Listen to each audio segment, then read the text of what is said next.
Does a memory have a sound? Mine does.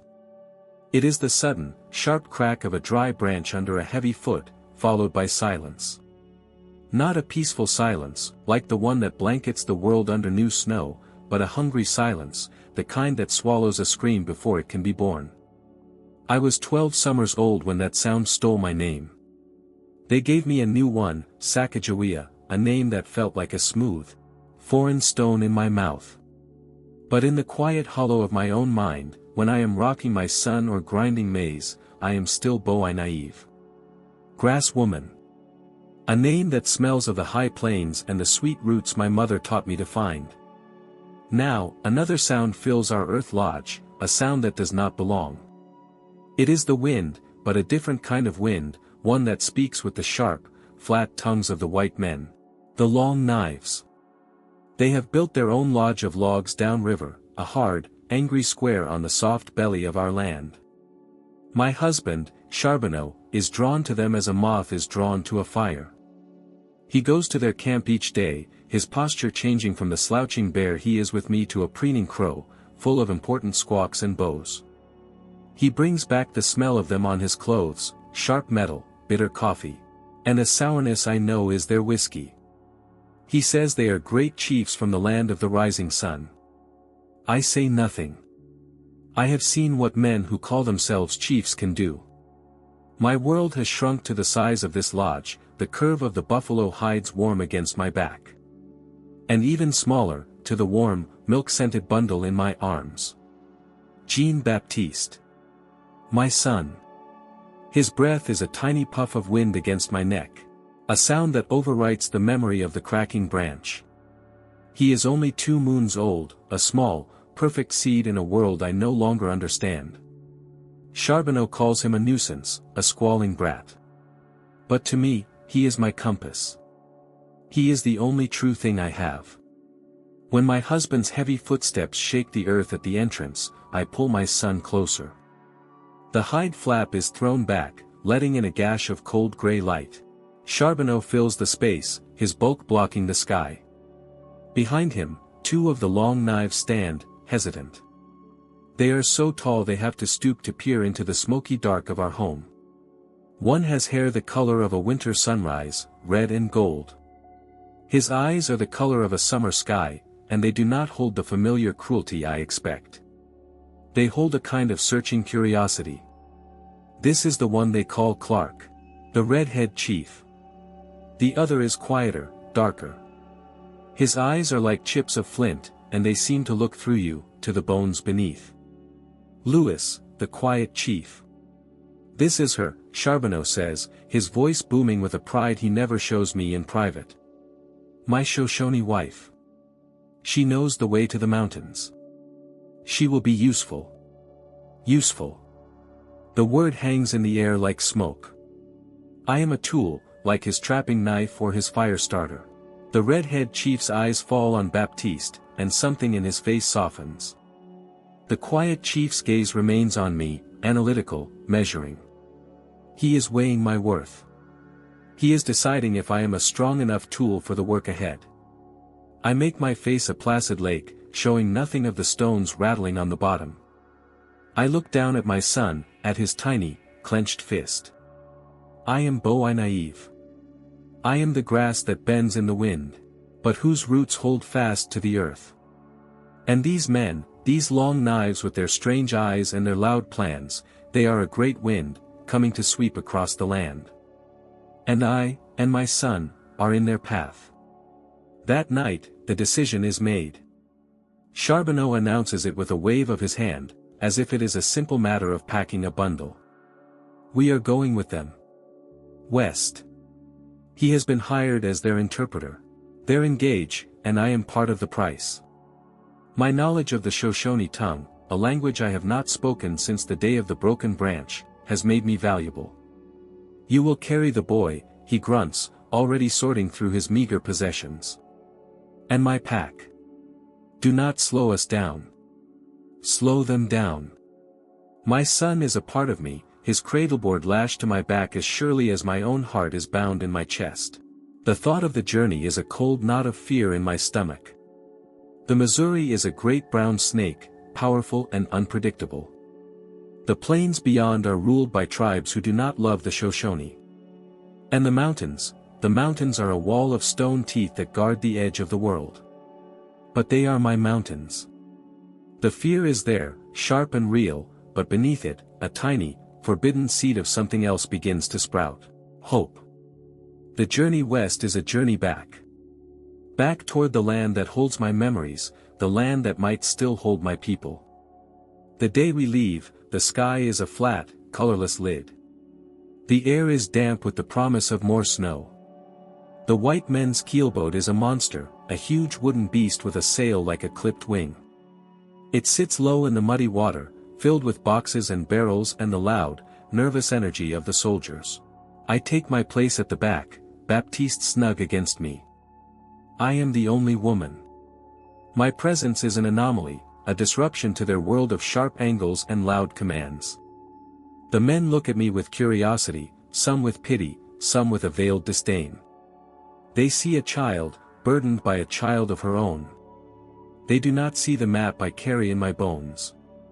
The red-head chief, Clark, comes over as they prepare to push off. He does not speak to me, but he looks at Baptiste and makes a soft clucking sound, his wide mouth curling into a smile.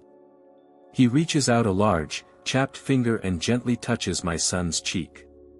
It is a small gesture, but it is the first act of simple kindness I have received from anyone besides my own stolen people in 4 winters. I watch him walk away, his red hair a bright flame against the gray world. Perhaps not all long knives are the same.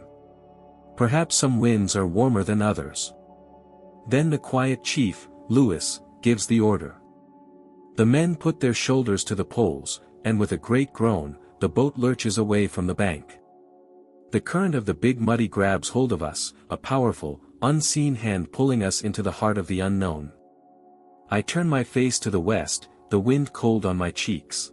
I do not know if I am going toward a new cage, or toward a freedom I have long since forgotten how to imagine. I only know that the river is moving, and I am moving with it. And for the first time in a long time, I do not know what lies at the end of the day. The river became our world. Each day was a mirror of the last, a battle against the current. The sun would rise, painting the muddy water with streaks of pale gold. And the men would begin their labor. Their grunts and curses became a kind of song, the rhythm of our journey. They would pull the boat with ropes from the banks, their bodies straining, sinking to their waists in the thick gumbo mud. Or they would pull, pushing against the riverbed, their faces grim with effort. I learned the cadence of their work, the sharp command of the sergeants, the low murmur of complaint, the sudden burst of laughter at some crude joke. My work was quieter, but no less constant. I tended to Baptiste, his small needs a constant anchor in the shifting world. I patched Charbonneau's worn moccasins with the awl and sinew I kept in my bundle. I learned to watch the riverbank for the gleam of driftwood, pointing it out so the men could gather it for the night's fire. I was a creature of the background. My movements soft, my voice unheard. I made myself useful, but not visible. It was the only way I knew to survive. Charbonneau was a hornet, buzzing with self-importance one moment, stinging with sudden anger the next. He would strut and preen before the 2 chiefs, his French and Hidatsa words spilling out in a clumsy jumble. But when he spoke to me, his voice was a whip. He found fault in everything. The way I cooked the cornmeal mush, the way I secured Baptiste's cradleboard, the quiet way I sat. One evening, he struck me across the face for being too slow to bring him his plate. The blow sent me stumbling. The men around the fire fell silent, their eyes averted. It was a private shame, made public. But the red-head chief saw. He did not speak, but his jaw tightened, and he looked at Charbonneau with a coldness that made my husband shrink back. After that, Charbonneau's hand was stayed, at least in the open. I learned the chiefs. They were 2 halves of a single mind. The quiet chief, Lewis, was a man who lived in his thoughts. He would walk the shore for hours, his head down, collecting leaves and stones, writing furiously in his leather-bound book. He seemed to see the world as a collection of pieces to be named and sorted. He rarely spoke to me. But sometimes I would feel his eyes on me, his gaze distant and analytical, as if he were trying to categorize me, too. A specimen of the Shoshone. The red-head chief, Clark, was a man of the earth. He mapped the river, his hands skilled and steady as he drew the twisting curves of the water. He understood the currents, the sandbars, the best places to make camp. He had a loud, booming laugh that startled the birds from the trees. And he took a great liking to my son. He would come to me, his face softened, and make funny faces for Baptiste, his big, rough fingers surprisingly gentle. He called my son, Pomp, his little dancing boy. In a world of harshness, these small moments of warmth were like finding a spring of clear water in a dry land. One day, the wind rose, a sudden, violent gust that caught the boat's sail. The man at the tiller, who was clumsy and new to the river, panicked. The boat tipped violently, water pouring over the side. Boxes and bundles slid into the churning brown water. Panic erupted. Men shouted. And I saw them, the precious things of the chiefs, sliding toward the edge, their leather books filled with their strange markings, their powders and medicines, their seeing tools. Charbonneau screamed at me to save his pack, his voice shrill with fear. But my eyes were on the chief's things. I did not think. I acted. While the men struggled with the sail and Charbonneau flailed in terror, I leaned far over the side of the rocking boat, my body braced against the wood, and began to scoop the floating objects from the water. I grabbed the leather-bound books, the wooden cases with their brass instruments, anything that looked important. My arms ached, the cold water soaking me to the bone, but I did not stop.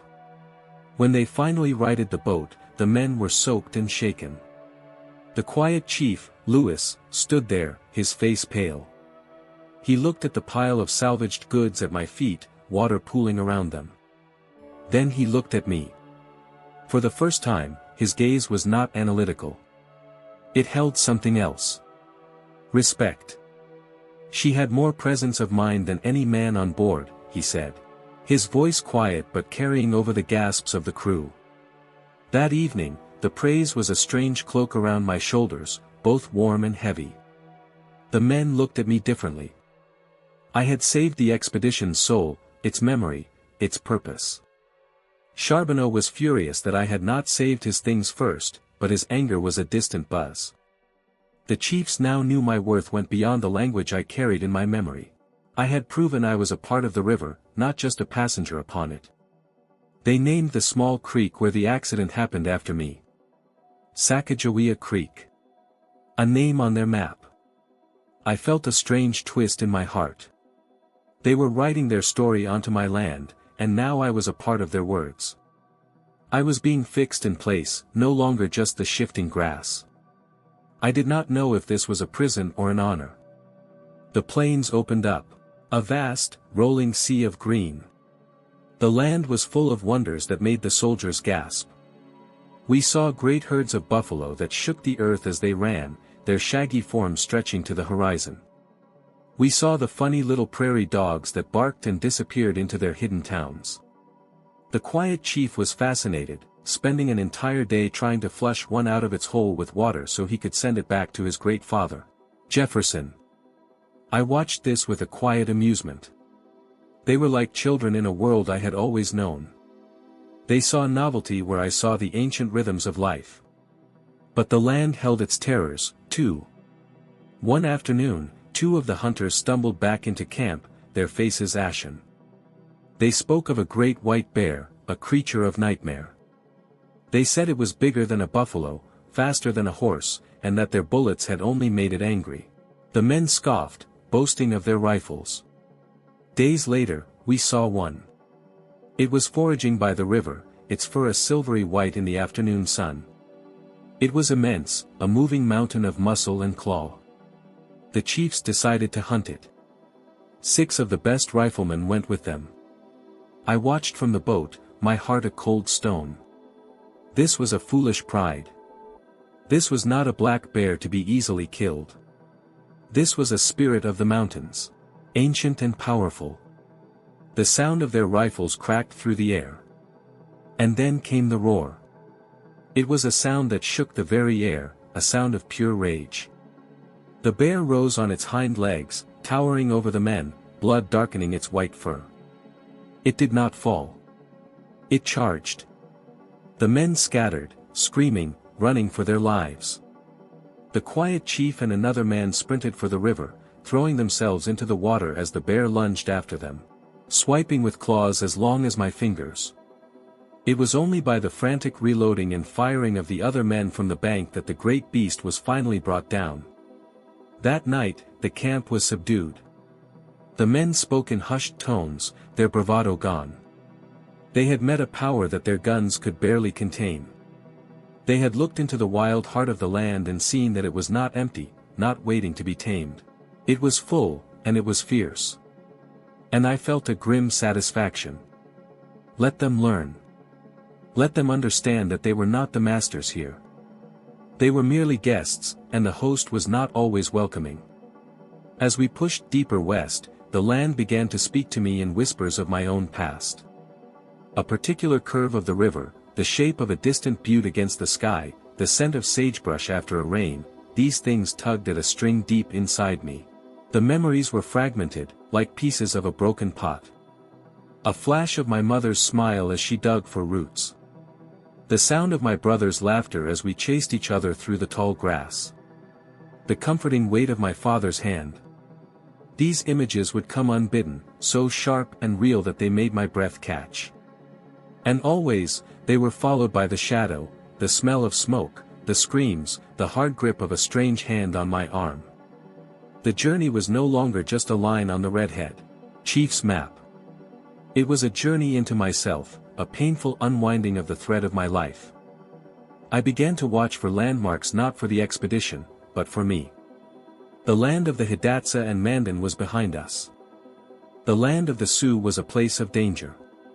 But ahead, somewhere beyond the horizon, lay the land of the Shoshone. My land. One evening, I found a patch of wild licorice near the riverbank. My mother had loved this plant. She would braid its sweet roots into my hair. Without thinking, I dug up a few roots, cleaned them on a stone, and began to chew one. The sweet, earthy taste flooded my mouth, and with it came a wave of such profound grief that I had to press my hand to my mouth to keep from crying out. It was the taste of a life that was no longer mine. Baptiste had fallen ill. A fever made his small body hot to the touch. And a painful swelling had appeared on his neck. He cried weakly, a thin, mewling sound that tore at my heart. I did what I could, brewing teas from the willow bark I knew would cool a fever, but he only grew worse. Charbonneau was useless, complaining that the child's cries kept him awake. It was the chiefs who showed concern. The quiet chief, Louis, brought his medicine chest. He looked at my son with a worried frown. His usual detachment gone. He used his sharp little knife to lance the swelling, a procedure that made me flinch and turn away, though I held Baptiste tight. Then he applied a poultice of his own making. But it was the redhead chief, Clark, who seemed to feel my pain. He would sit by me for long stretches, saying nothing, simply being a solid, comforting presence. He would touch Baptiste's forehead. His rough hand surprisingly gentle. "He's a strong boy, Pomp," he would murmur. "He'll be fine." For days, my world shrank to the space around my sick child. The river, the men, the journey, it all faded into a blur. I lived in a state of primal fear. If I lost him, I would lose the sun. I would become a hollow shell, a ghost walking in a world that had already taken everything else from me. But slowly, with my remedies and the chief's medicines combined, the fever broke. The swelling went down. One morning, I woke to find him looking at me with clear, bright eyes, a small smile on his lips. The wave of relief was so powerful it left me weak. I held him to my chest and wept, my tears soaking his soft hair. The red-head chief saw, and he simply nodded, a look of deep understanding in his sky-blue eyes. In that moment, a bond was forged between us, not of words, but of shared worry and shared relief. He had seen me not as a tool or a squaw, but as a mother. We reached a place where the river split into 3 forks. The men were confused, their maps suddenly useless. They argued over which fork to take. The quiet chief paced the riverbank, his face a mask of frustration. This was a critical decision. The wrong path could trap us in the mountains as winter approached. They came to me.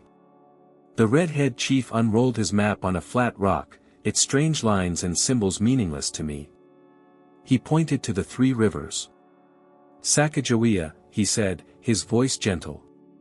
Do you know this place? Does your memory tell you which is the true path of the Missouri? I looked not at his map, but at the land. I looked at the shape of the hills. The way the trees grew along the water, the color of the stones in the riverbed. The whispers were stronger now, becoming a clear voice. I remembered this place. I had come here once as a child with my father to trade. This was the place where the trail to our summer camp began. I pointed to the westernmost fork. This is the river of our people, I said, my voice barely a whisper. It leads toward the land of the horse-eaters. They listened. They trusted me. The weight of that trust was immense. The entire expedition, 40-some men with their guns and their ambitions, turned to follow the direction of my finger. I had become their compass. Charbonneau watched, his face a mixture of pride that his property was so valuable and resentment that I was the one the chiefs turned to. We followed the river I had chosen. The water grew clearer, colder, and faster. The mountains loomed ahead, no longer a distant promise but a towering, granite reality. The air grew thin. The game became scarce. The men's faces grew gaunt, their cheerful songs replaced by a grim, plodding silence. We were entering the heart of my homeland, but it was a hard, unforgiving place. The quiet chief, Lewis, decided to go ahead with a small party on foot. He was desperate to find the Shoshone. We needed horses. Without them, we would never cross the great wall of mountains that stood between us and the salt water they so desired. I watched him go, a small, determined figure disappearing into the vastness. My own heart was a tangle of hope and dread. What if we found my people? What would they think of me, returning in the company of these strange, pale men? What if my family was gone? What if they did not remember me? It had been 5 winters. To a child, 5 winters is a lifetime. I was no longer the girl who had been stolen. I was a woman, a mother, the wife of a white man. I carried the scent of a different world on my skin. Would they still call me boy naive? Or would I be just another stranger to them now? The river was carrying me home, but I did not know if home would still be there. The days after the quiet chief left were filled with a tense, waiting silence. Every rustle in the willows, every shadow on the distant hills, made the men jumpy. Hope was a dwindling resource, as precious as our dwindling supply of flour. The men's hunger made them reckless. They ate anything, chokecherries that puckered their mouths, roots they didn't recognize. Some fell sick. The red-head chief, Clark, was everywhere, tending to the ill, organizing the hunters. His steady presence the glue that held the expedition together. He often stopped by my small fire, not just to see pomp, but, I think, to read my face. He was looking for a sign, some flicker of recognition that would tell him we were close. I gave him none. My own heart was a locked box. Then, one afternoon, a rider appeared. It was one of the men who had gone with Lewis. He was breathless, his horse lathered in sweat. He brought news. They had found them. They had found the Shoshone. A jolt went through me, sharp as a lightning strike. They were real. They were near. The whispers of the land had not lied. The men in the camp erupted in cheers, their relief so loud and raw it felt like a physical blow. They saw horses, a path forward. I saw faces I could not yet picture, a language I had not spoken in years. I felt my hands tremble and I clasped them together, digging my nails into my palms to keep them still. Charbonneau puffed out his chest. My wife. They will listen to her. We will have all the horses we need. He was already counting the profits of my past. The main party pushed forward, our pace quickened by a new urgency. We rounded a bend in the river, and there they were. Not a war party, but a small village, their skin lodges nestled in a grove of cottonwoods.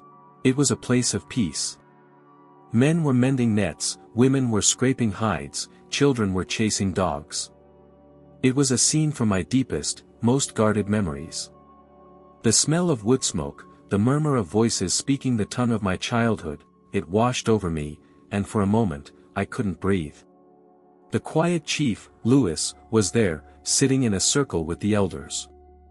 A space had been made for our party. The red-head chief led us forward. I walked behind him, my eyes scanning the faces, my heart hammering against my ribs. Did I know them? Did they know me? They looked at me, a strange woman with a baby on her back, dressed in the worn leather of the Plains tribes, flanked by white men. Their expressions were cautious, unreadable.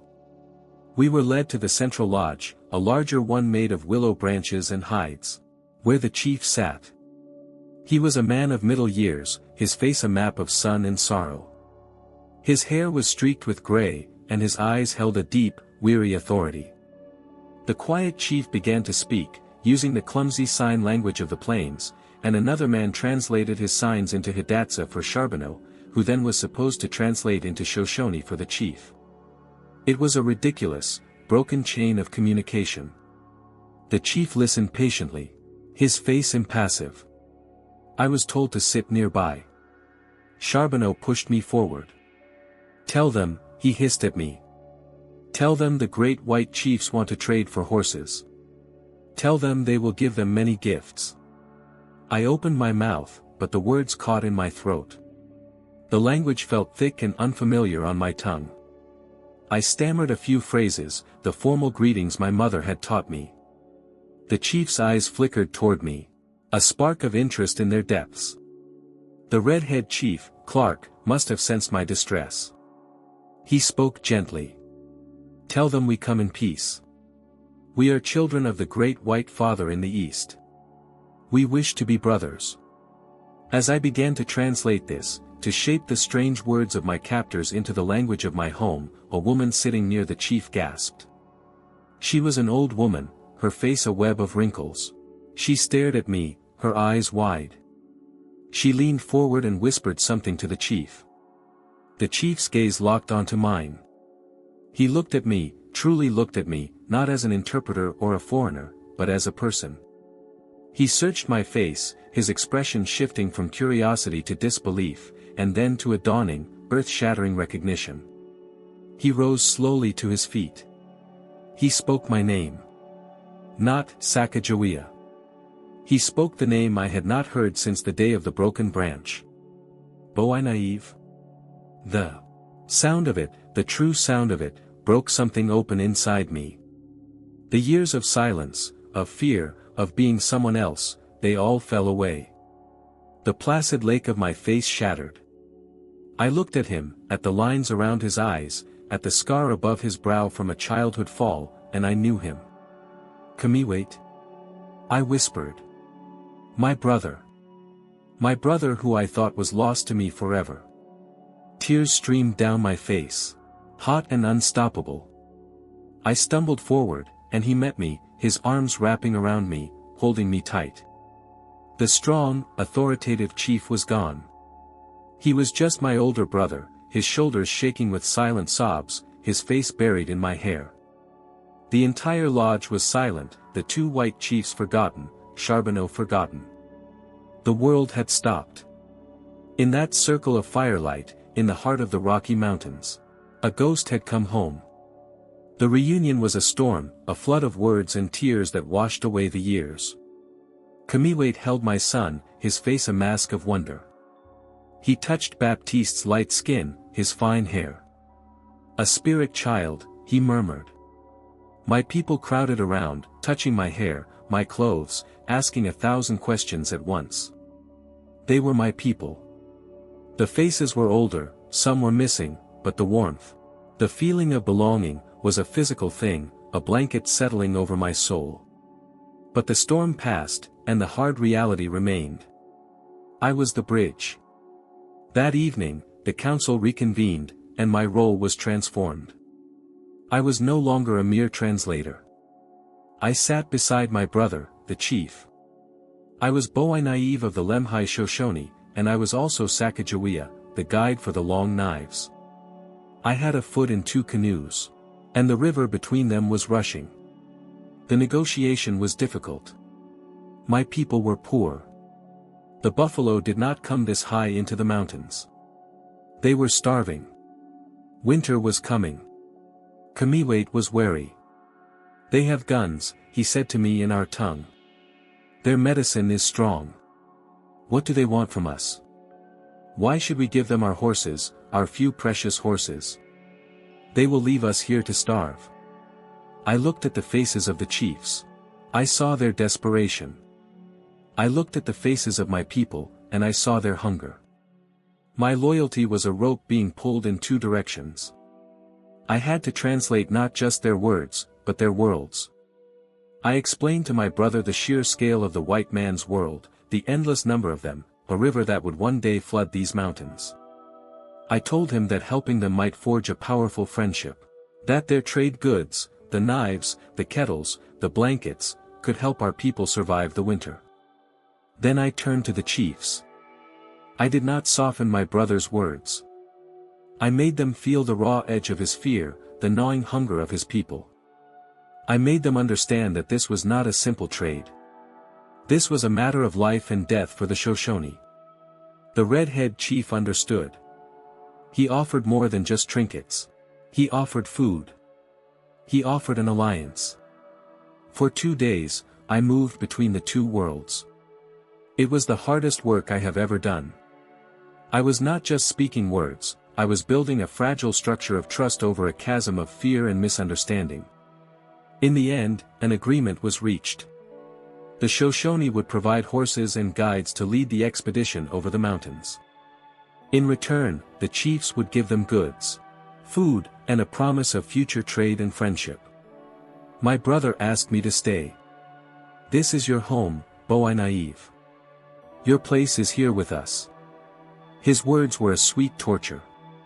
The thought of staying, of raising my son among my own people, was a paradise I had not dared to dream of. But I looked at Charbonneau, my husband, my owner. I looked at my son, Baptiste, this strange, beautiful child of 2 worlds. And I looked at the faces of the expedition, the men whose lives now depended on the promise I had helped to forge. I was bound to them.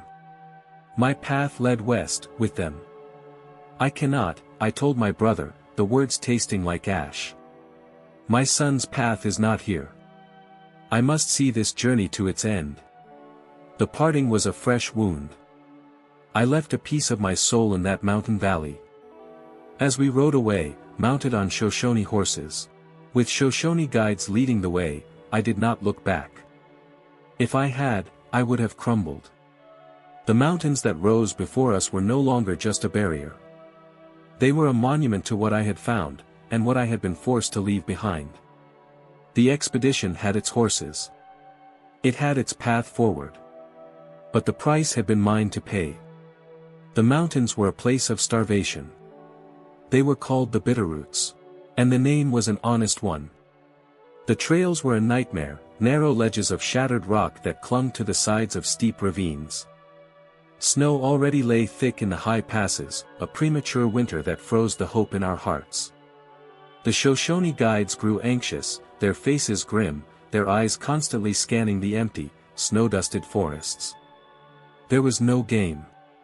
The deer, the elk, the mountain sheep, all had fled to the lower valleys.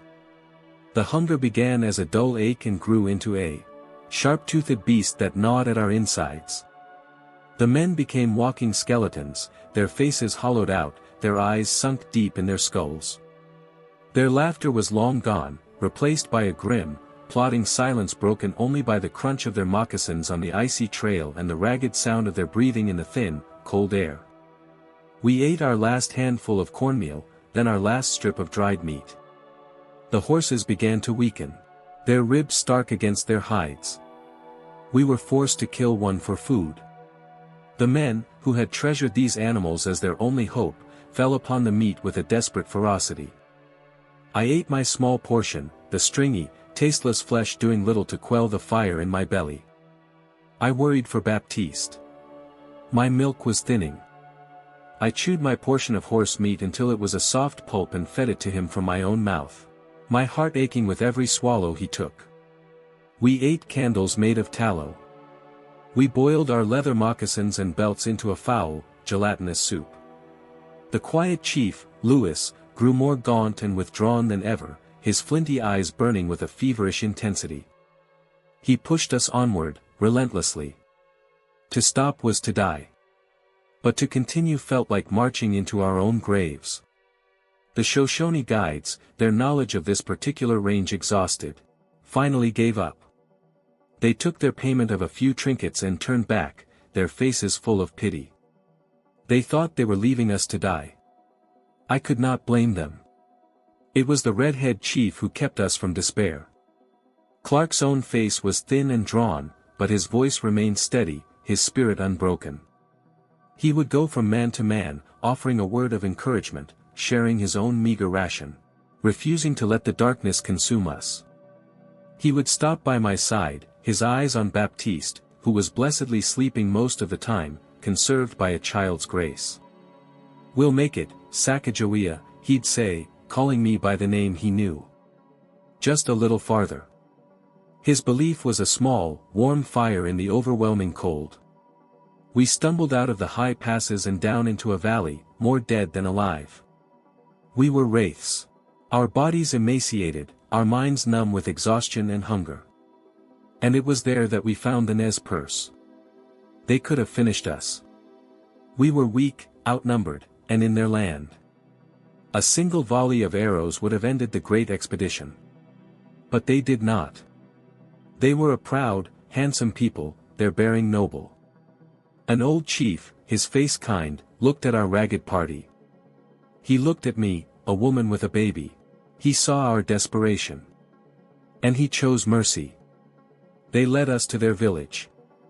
They fed us. They gave us dried salmon, so rich and oily it made us sick at first, our shrunken stomachs unable to handle such richness. They gave us bread made from the camas root, a sweet, nourishing food that felt like a blessing on the tongue. For days, we did nothing but eat and sleep, our bodies slowly, painfully, coming back to life. I watched the Nez Perce women, their hands so skilled as they wove baskets and prepared food. I saw their kindness, their dignity. They treated me with a gentle respect, cooing over Baptiste. I was among a different people, but I felt a kinship with them. They were people of the earth, people of balance. We cached our horses with them, promising to return. The time for land travel was over. From here, the great rivers would carry us to the salt water. The Nez Perce helped us burn out new dugout canoes from the trunks of massive pine trees. Their knowledge was our salvation.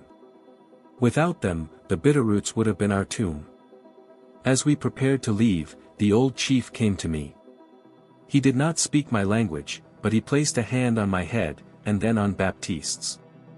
His eyes were full of a deep, ancient wisdom. It was a blessing. I knew then that the spirits of the land had not abandoned us. We pushed our new canoes into a river they called the Clearwater. For the first time in over a year, we were traveling downstream. The current was with us, a powerful friend pushing us forward. The land began to change again. The air grew moist and heavy. The forests became dense and green, a world of moss and shadow. The river grew, joining another, the Snake, and then another, the mighty Columbia, a river so wide it felt like a moving lake. The dream of a Northwest Passage, an easy water route across the continent, was dead.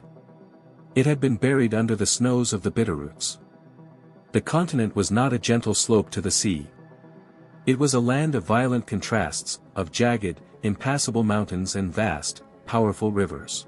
The quiet chief wrote this all down in his book, The Death of a Myth, the Birth of a New Geography. The journey down the Columbia was fast and treacherous. The river churned through narrow gorges, creating whirlpools that could spin a canoe like a leaf. There were rapids, stretches of white, angry water that roared over jagged black rocks. More than once, a boat capsized, sending precious supplies to the bottom. But the men were different now. They were veterans, seasoned by hardship. They worked together with a fluid grace, their fear replaced by a focused competence. And their spirits were rising. They had crossed the Great Divide. They had faced death and survived. And now, they could smell the ocean on the wind. The tribes along this great river were different, too. They were fishermen, their villages perched on the riverbanks. They were masters of the canoe, their bodies stout and powerful. They were traders, their gaze shrewd. We traded with them for fish and roots, offering the last of our blue beads and red cloth. Some encounters were tense. These were proud, populous nations who were not impressed by the claims of a distant white father. But the sight of me and my child continued to be a powerful medicine. War parties do not bring women and babies. Our strange, mixed company was a puzzle they could not solve, and their caution worked in our favor. Then, one rainy, misty morning in November, it happened. The river widened dramatically, its far bank lost in the gray haze. The water began to swell and fall, not with the rhythm of a river's current, but with the deep, slow breath of the tide. The air was thick with the scent of salt and wet decay. The men stopped paddling. Their faces filled with awe. The red-head chief, Clark, stood up in his canoe, his red hair plastered to his head by the rain. He stared out into the gray expanse. A huge, incredulous grin spread across his face.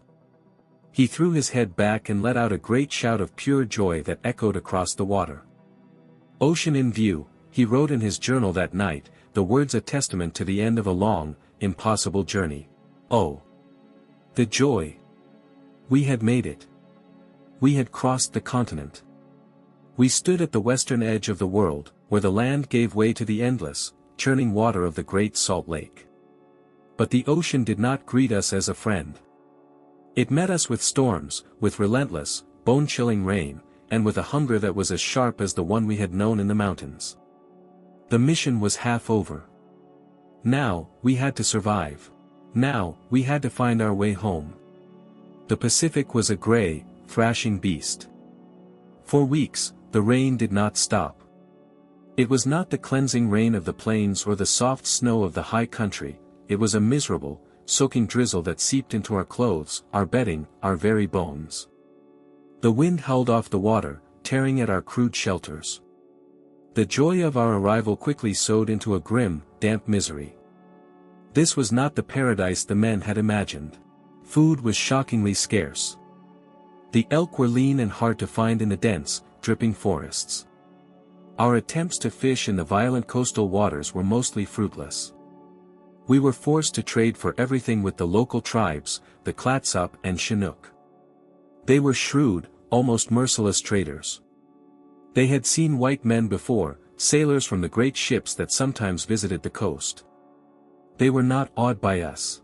They knew the value of their goods, dried fish, pounded roots, a type of berry I did not recognize. They drove hard bargains for our last few fishhooks and knives. Our camp was a wretched place. The men huddled under leaky lean-tos, their leather clothes rotting with the constant damp. Sickness spread through the camp, colds, fevers, aching joints. Their spirits, so high on the river, sank into a state of sullen gloom. This was their great prize, the goal they had suffered for, and it was a cold, wet, hungry hell. A decision had to be made about where to build a winter camp. The chiefs did something remarkable. They put it to a vote. Every member of the expedition was asked their opinion. And when it came time for me to speak, the red-head chief looked at me expectantly. My voice, my choice, was given weight. Even York, Clark's black slave, was given a vote. It was a strange and bewildering moment of equality in a world that was anything but. I pointed south, across the river, to a place sheltered by a thick stand of pines that might offer some protection from the ceaseless wind. We moved our camp and built a fort, a small, sad-looking stockade of green logs that they named Fort Clatsop. It became our prison for the winter. The days blurred into one another, a monotonous cycle of rain, cold, and hunger. The primary work was survival. The men hunted constantly, with little success. Others were assigned to make salt, a slow, laborious process of boiling seawater day after day. My own work continued. I cared for Baptiste, who, thankfully, remained healthy, a small, warm spot of life in the damp gloom. I repaired the men's decaying moccasins and leggings. My fingers stiff with cold. I tried to find edible plants in the woods, but the forest here was alien to me, its secrets locked away. I felt useless, my own knowledge of the land rendered void. I was as much a stranger here as the white men were. My mind often drifted back to the mountains, to the warm fire in my brother's lodge. I had made my choice, but in the depths of that miserable coastal winter, I questioned it 1,000 times. I would hold Baptiste close in the night, the sound of the rain a constant drum on the roof, and I would wonder what kind of future I had chosen for him. This world of the white men was full of strange power and strange misery. Was it a better world than the one I had left behind? I did not know. During that long winter, I watched the quiet chief, Louis, sink deeper into himself. He spent most of his time writing in his journal, his brow furrowed in concentration. But when he was not writing, a deep melancholy seemed to settle over him. He would stare into the fire for hours, his face gaunt and shadowed, his eyes holding a darkness I had not seen before. The weight of the expedition, the disappointment of this wretched coast, the responsibility for all these lives, it seemed to be crushing him from the inside. The red-head chief, Clark, was the opposite. He was our anchor. He spent his days drawing his great map, consolidating all the information we had gathered.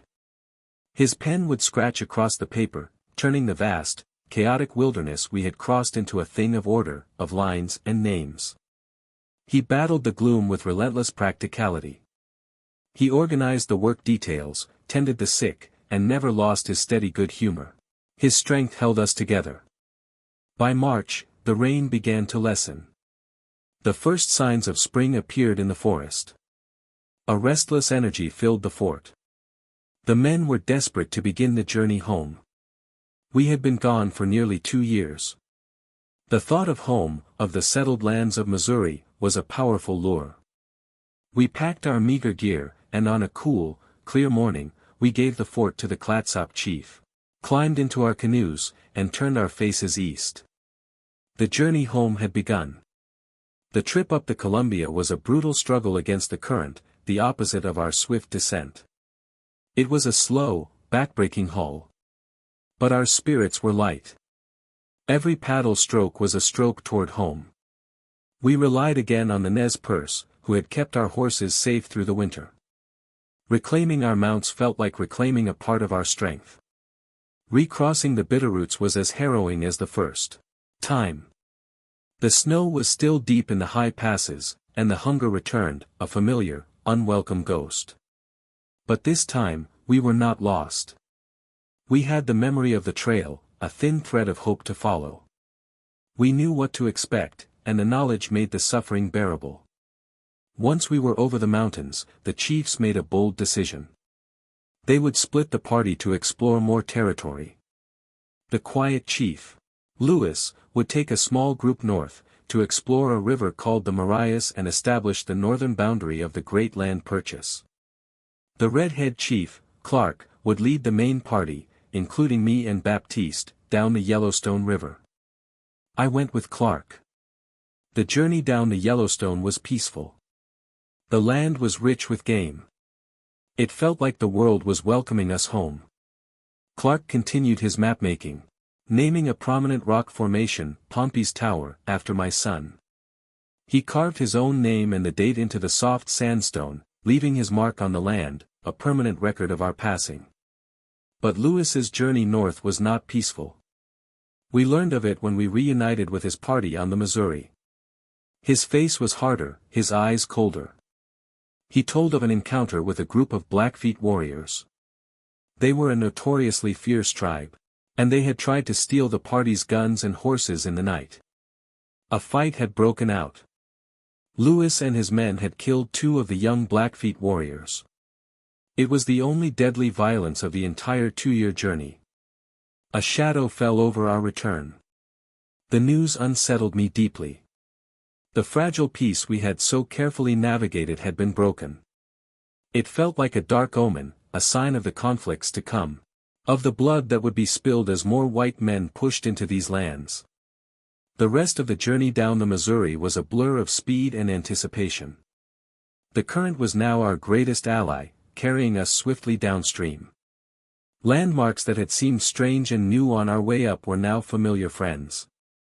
We passed the Mandan villages, but did not stop for long. The pull of home was too strong. Then, one day, we saw it. A cow grazing on the riverbank. The sight was so mundane, so alien to the world we had inhabited for so long, that the men stared in stunned silence. Then they erupted in a wild, joyous cheer. We had reached the outskirts of the white man's world. On September 23, 1806, we paddled into the settlement of St. Louis. People ran to the riverbank, shouting and waving. They had long given us up for dead. Our return was like a resurrection. We were heroes. We were gaunt, bearded, dressed in rags of leather, but we had done it. We had crossed a continent and returned. I stood on the crowded riverbank, Baptiste in my arms, and watched the celebration. The men were being pounded on the back, offered whiskey, hailed as legends. I was an object of curiosity, the Indian woman who had guided them. I felt a profound sense of dislocation. This was their world, their triumph. I had shared the journey, but I could not share their celebration. I was still an outsider. My own journey was over, but my path forward was a blank map. The red-head chief had promised to care for my son, to give him an education in this world. It was a gift of immense generosity, a path for Baptiste that I could never provide. But it meant letting him go, letting him become a part of their world. Not mine. I looked down at my son, his eyes wide with all the new sights and sounds. The quiet chief had mapped the land. The red-head chief had mapped the rivers. And I had carried the future on my back. I had navigated a path between worlds, and now I had to choose his. The great expedition was over. A new, more difficult journey, the journey of a mother and her son, was just beginning. The world of St. Louis was a cage of noise and sharp edges. After 2 years in the vast, quiet lands where the only sounds were wind and water and the cry of the hawk, the constant clatter of wagons, the shouting of men, and the strange, discordant music from the taverns felt like a physical assault. The air was thick with the smells of coal smoke, unwashed bodies, and cooking grease, so different from the clean scents of pine and sage. I stayed in the rooms the red-head chief, Clark, had arranged for us, feeling like a trapped animal. Charbonneau, however, thrived.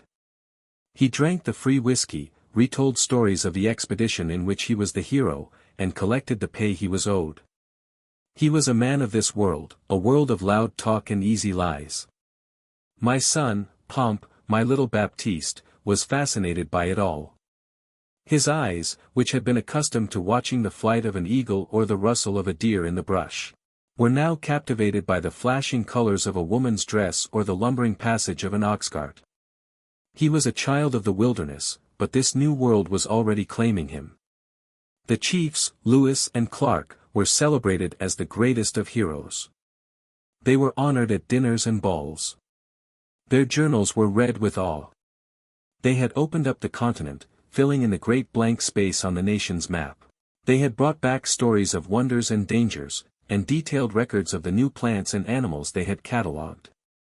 Their mission was seen as a monumental success, the fulfillment of their great father Jefferson's vision.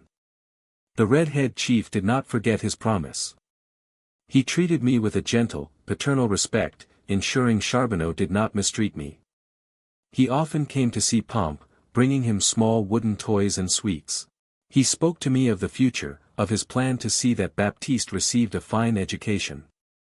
"He is a bright boy," Clark would say, bouncing Pomp on his knee. "A son of the Corps of Discovery. He deserves the best this country can offer. His country. The words always struck me.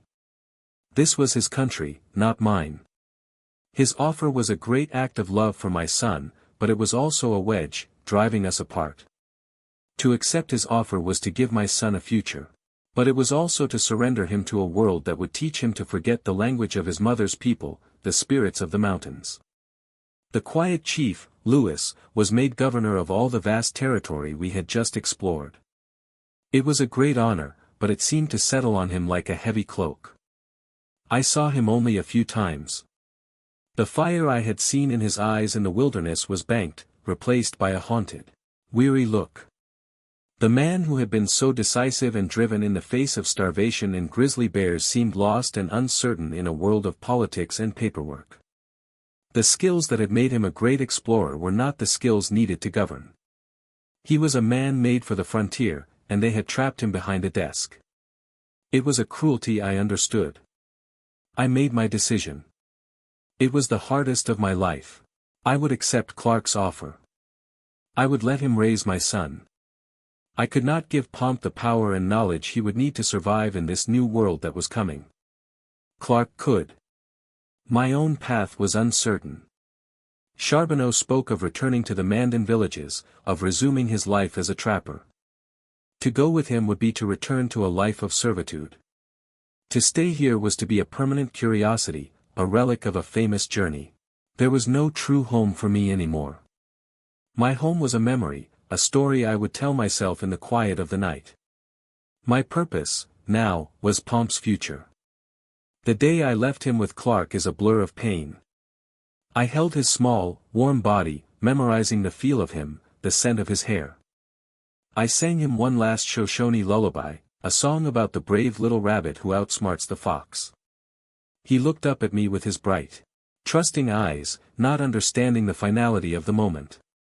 Clark stood by, his face full of compassion. He swore to me that he would love him as his own son. I knew he would. It was the only thing that allowed me to turn and walk away, to not look back as I heard my son call out for me. Each step was a knife in my heart. I returned to the upper Missouri with Charbonneau. The world there was already changing. More and more white trappers were pushing up the river, their keelboats laden with traps and whiskey. The old balances were shifting. The tribes were caught between their traditional ways and the lure of the white man's goods. Sicknesses we had never known began to sweep through the villages. The omen I had felt after the Blackfeet fight was coming true. The great river of change was turning into a flood. Years passed.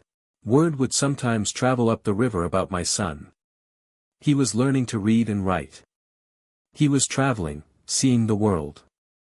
Clark was true to his word. I held on to these small scraps of news like precious jewels. They were proof that my sacrifice had not been in vain. Then came the news about the quiet chief, Louis. Word came that he was dead, found shot on a lonely road in a place called Tennessee. Some said he had been murdered by robbers.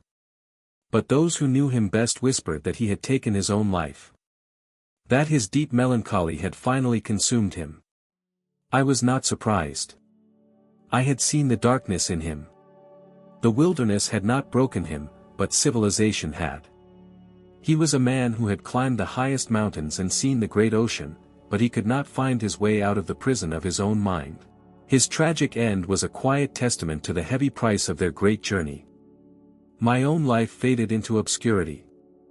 I was no longer the famous guide, just another trapper's wife. My health began to fail, the years of hardship and the damp coastal winter having taken their toll. I died young, as so many of my people did in those changing times. My story, it seemed, was over. But a story is a river. It may disappear underground for a time, but it always re-emerges. My name, Sacagawea, lived on in the white man's books. I became a statue, a face on a coin, a symbol of a brave Indian maiden who helped the great explorers. It was a story, but it was not my story. It was a story with all the sharp edges worn smooth. They did not tell the story of Boy Naive, the girl who lost her name. They did not tell of the fear, or the quiet resistance, or the impossible choice a mother had to make. They did not understand that the great expedition was not just the beginning of their nation's story, but the beginning of the end of mine. And yet, I have no bitterness. I see my son, Pomp, Jean-Baptiste Charbonneau, moving through this new world. He is a man of two bloods, at home in neither and both. He travels to Europe, he speaks many languages, he guides princes and explorers. He lives a life of adventure I could never have imagined. He carries my blood, the blood of the Shoshone, the people of the mountains, into the future. My name is on their maps. My face is on their coins. But my spirit is not there. My spirit is in the sweet taste of the licorice root, in the sound of a brother's voice speaking a forgotten name, in the fierce, protective love for a child. And it is in the grass. The tall, resilient grass of the high plains that bends in the wind but never, ever breaks. Story 2. How many lies can a man tell before his own face becomes the most convincing one? Fenio stood on one hand in the center of the Duke's great hall, the scent of roasted boar and spilled wine thick in his throat. From this inverted world, the stone arches of the ceiling looked like the ribs of some colossal, slumbering beast. The laughter of the assembled nobility of Lyonesse was a rain of sharp little stones against his skin. They were laughing at his fall, a deliberate, perfectly executed tumble that had sent a flagon of ale splashing across the fur-lined boots of the visiting emissary from Aquitaine. His costume, a tunic of bruised purple and midnight blue silk, clung to his wiry frame. It was not the garish motley of lesser fools. His master, Baron Valerius, preferred a more refined sort of ridicule. A whisper, not a shriek. Fenio's lazy eye, the left one, drifted towards the high table, where Duke Alaric the gout-ridden sat slumped in his throne, his face a blotchy mask of boredom. But Fenio wasn't watching the Duke. He was watching the man who stood behind him, a shadow in black velvet, Baron Valerius. The Baron's pale eyes met his. And a smile that never touched them ghosted across his lips. The smile said, "Good. Humiliation is a key. You have unlocked his attention, **. With a fluid twist, Fenio righted himself, bowing so low his forehead nearly brushed the rushes on the floor. He saw the emissary's sputtering rage, the Duke's flicker of amusement, the court's vapid delight. He saw it all with his right eye. His left, the traitor, saw only the cold, calculating approval of his owner. He had been Valerius's property since he was a boy, the son of a disgraced artisan sold to settle a phantom debt. Valerius had not bought a servant, he had acquired a tool. A fool could go where guards could not, hear what spies would miss. A joke, he'd learned, was the sharpest knife in the castle, able to pierce the thickest armor of propriety. He began to juggle. His hands a blur, sending 3 gilded balls dancing in the torchlight. His body performed the familiar, comforting motions while his mind worked. He catalogued the whispers, the shifting alliances in a glance, the tremor in a lord's hand as he reached for his wine. This was his true performance. The juggling was just misdirection. His value was not in his hands, but in his ears and in the silent, treacherous observations of his wandering eye. As the applause, thin and condescending, pattered to a close, he saw the Baron give a subtle, almost imperceptible nod towards a side corridor. The summons. The performance was over. The work was about to begin. Fenio offered one last, dazzling smile to the court, a mask of pure, idiotic joy painted over a canvas of cold dread. They saw a fool. He felt like a ghost, haunting the edges of his own life. The corridor was cold. The torchlight casting long, dancing shadows that clung to the stone like damp moss. The distant revelry of the great hall was a muffled roar, the sound of a beast content in its den. Baron Valerius stood waiting by a tapestry depicting a grim-faced ancestor gutting a stag. He did not turn as Fenio approached, his soft-soled slippers making no sound on the flagstones. "The emissary from Aquitaine," Valerius said, his voice a low rustle of dry leaves. He was not amused. But he was distracted. His aide spoke to Baron Montclair for a full 10 heartbeats while you were playing the clown. What did they speak of? Horses, my lord, Fenio replied, his voice neutral. The aide admired Montclair's stallion. A matter of pride, not policy. Valerius finally turned. His pale eyes were devoid of light, like chips of slate. Pride is policy for such men. Do not forget that. He began to walk, and Fenio fell into step a pace behind him, the familiar position of a dog at heel. That was a trifle. A warm-up for your talents. I have a more substantial task for you now. They entered the Baron's private study. It was a room of oppressive silence, dominated by a heavy oak desk and shelves burdened with leather-bound ledgers. The air smelled of ink, old paper, and power. Valerius moved to a small cabinet and poured 2 goblets of deep red wine. He handed one to Fenio, a gesture that was not one of generosity, but of control. I give you wine. I give you lodging. I give you life.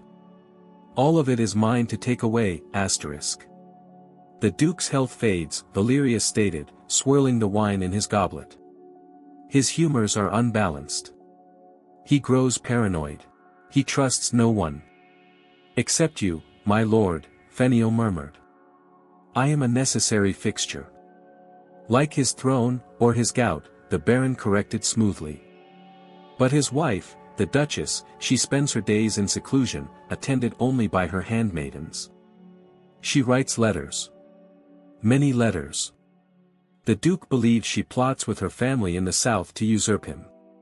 He took a slow sip. I believe her to be a frightened woman writing to her sister. But the Duke's belief is the reality we must inhabit. He wants proof of her loyalty or her treason. Fenio's heart, a small, cold knot in his chest, tightened. The Duchess's private chambers. That was a new, more dangerous level of intrusion. You wish me to gain access. I wish you to become a welcome distraction, Valerius said. The Duchess is melancholic. A fool's antics may lighten her spirit. A sad woman may speak more freely. Her handmaidens may whisper in the presence of an idiot. One of them, in particular. A quiet one named Ilara. She is new to the court, observant, and seems to have the Duchess's confidence. Get close to her. He placed his goblet on the desk, the sound a sharp click in the silence. The Duke's paranoia is a disease. I need to know its source and its target. You will be my eyes and ears inside her grief. In return, he added, a hint of steel in his tone, a significant contribution will be made to your retirement fund. The Freedom Fund. The small hoard of coin he kept buried beneath a loose floor stone, the secret hope that fueled his every smile, his every bow. Valerius knew of it, of course. He knew everything. It was another leash. I am, as always, your instrument, my lord, Fenio said, his voice a perfect blend of subservience and simplicity. Inside, he felt the cold dread coiling. Getting close to a handmaiden, into the heart of the Duchess's private world, this was not juggling for drunken lords. This was walking a tightrope over a pit of sleeping vipers, with his master holding the rope. It took 3 days to orchestrate his first appearance before the Duchess. 3 days of careful groundwork, of accidental encounters in courtyards, of making the castle's children laugh so loudly that their noise drifted up to the secluded wing, where the Duchess nursed her sorrows. He became a gentle rumor, a whisper of harmless amusement. Finally, the summons came. The Duchess's chambers were suffocatingly still, draped in heavy tapestries that swallowed sound and light. She sat by a leaded glass window, a pale, fragile woman who looked as if she might shatter at a loud noise. 2 handmaidens stood nearby, their faces carefully blank. One was a familiar court fixture. The other was Ilara. She was as the Baron had described, quiet, with dark, watchful eyes that seemed to miss nothing. She stood with a stillness that was unlike the restless energy of the other servants. When Fenio entered, bowing low, he felt her gaze on him, not with the casual contempt or amusement he was used to, but with a sharp, analytical curiosity. He began his performance not with a loud jest, but with a silent story. He used only his hands, creating shadow puppets against the wall with the light from a single candle. A bird taking flight, a flower blooming and wilting, a lone ship on a vast sea.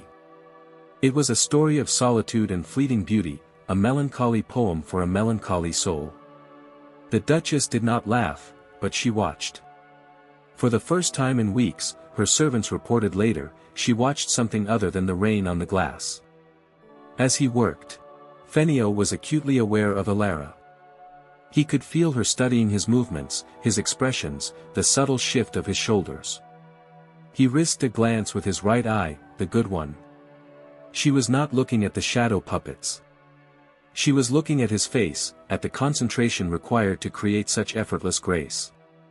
She saw the artist, not the fool. He ended his performance by making the shadow bird seem to land on the Duchess's hand. A faint, watery smile touched her lips. "You may come again, fool," she whispered. It was a victory. Over the next few weeks, Fenio became a regular fixture in the Duchess's chambers. He juggled silk scarves that floated like colored smoke, played soft, mournful tunes on a lute, and told quiet, witty fables about foolish foxes and overly proud lions, tales that gently mocked the court's inhabitants without ever being sharp enough to be called treason. During this time, he sought out Alara. He did not approach her directly, but created opportunities. He would accidentally drop a silk scarf near her, and when she stooped to pick it up, their fingers would brush. He would ask her for a cup of water after a performance, his voice feigning exhaustion, and thank her with a sincerity that was dangerously real. One evening, as he was leaving the Duchess's chambers, he found Alara waiting in the corridor, holding one of his juggling balls, a small globe of polished wood.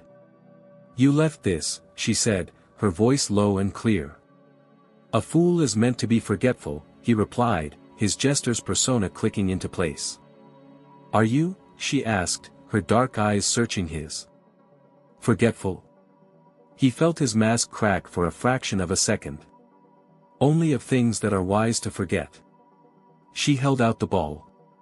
"They say your eyes see two worlds at once," she murmured, her gaze flicking to his lazy eye. "Which one is real?" The question was so direct, so perceptive, it struck him like a physical blow. No one had ever asked him that. They pointed, they laughed, they pitted, but they never asked. He took the ball from her, his fingers closing around the smooth wood. "The one that keeps you alive," he said, his voice barely a whisper. He saw a flicker of understanding in her eyes. A shared recognition of the gilded cage they both inhabited. In that moment, he knew the Baron was right. She was the key. But as he looked at her, at the quiet intelligence in her face, he felt a new, unfamiliar terror. To use her was to destroy the one person in this entire castle who had looked at him and seen a man. Their connection, once forged, strengthened in the stolen moments and silent spaces of the castle. It was a language of shared glances across a crowded room, of small, deliberate kindnesses. He would leave a single, perfect wildflower on a windowsill he knew she would pass. She would ensure a cup of fresh, cool water was waiting for him after a strenuous performance. They were two shadows learning to dance in the brief twilight between duties. Fenio knew he was playing with fire. Every conversation was a risk. Every shared smile a potential death sentence. Baron Valerius wanted information, and the longer Fenio delayed, the more the Baron's patience would fray. But the information he sought from Alara felt like a desecration. He asked her about the Duchess's mood, her health, the tone of her letters, safe, peripheral questions. "Her heart is not in this place," Alara told him one rainy afternoon, as they stood under the relative shelter of a stone cloister, watching the water drip from the mouths of gargoyles. "She writes of her childhood home, of the sea. She does not write of plots or princes. She writes of escape." Fenio felt a pang of kinship with the sad, captive woman. "Escape is a dream that keeps many of us warm in this cold place," he said, more to himself than to her. Alara turned to him, her expression serious. What is it that Baron Valerius truly wants from you, Fenio? It is not just gossip about a lonely woman's tears. He looked away, at the grey, weeping sky. Honesty was a luxury he had never been able to afford. But with Elara, the lies tasted like ash in his mouth. He wants a weapon, Fenio admitted, his voice low. A letter, a word, a secret he can use to secure his position with the Duke. He believes the Duchess is a threat. And you are the dagger he would use to cut her heart out, Elara finished for him. She did not sound accusatory, only weary. This is a wicked place. It is the only place there is, he said. His cynicism was a shield, but it felt thin and brittle against her quiet clarity. That night, his conscience and his fear wrestled within him. He was closer to Elara than he had ever been to another human being. He saw in her a reflection of his own trapped existence, yet she retained a core of integrity he felt he had long since bartered away for survival. To betray her trust, to turn her into an unwitting pawn in Valerius's game, felt like the final, unforgivable corruption of his soul. He decided to fabricate. He would feed the Baron plausible, harmless details, stories of the Duchess's declining spirits, her sentimental ramblings. It was a dangerous strategy. Valerius was no fool, his web of spies was vast. If he discovered Fenio's deception, the consequences would be swift and brutal. A week later, Valerius summoned him again to the silent, suffocating study. The air was thick with unspoken threat. Your reports are poetic, Fenio, the Baron began, steepling his ink-stained fingers. Full of melancholy and metaphor. But they lack substance. They lack names. They lack intent. He leaned forward, his pale eyes pinning Fenio to the spot. I am not interested in the Duchess's dreams of the sea. I am interested in who she conspires with. The emissary from Aquitaine has departed, but the Duke's agitation remains. There is another source of his fear. Find it. Fenio's mouth was dry. My lord, I have access only to her chambers. My role is that of a buffoon, not a confessor. Valerius's voice dropped to a silken whisper. Then be a better buffoon. Your handmaiden, Elara. She handles the Duchess's correspondence. Does she not? A misplaced letter, a page read in passing, surely a clever man like you can contrive a way. Or perhaps, he added, letting the word hang in the air, I should have a conversation with the girl myself. I am told the castle dungeons are very persuasive. The threat was unveiled, cold and sharp. The leash was being pulled tight, and the collar was around both their necks. Fenio felt a surge of cold fury, so potent it almost broke through his carefully constructed mask. He bowed his head, hiding the flash of hatred in his eyes. I understand, my lord, he said.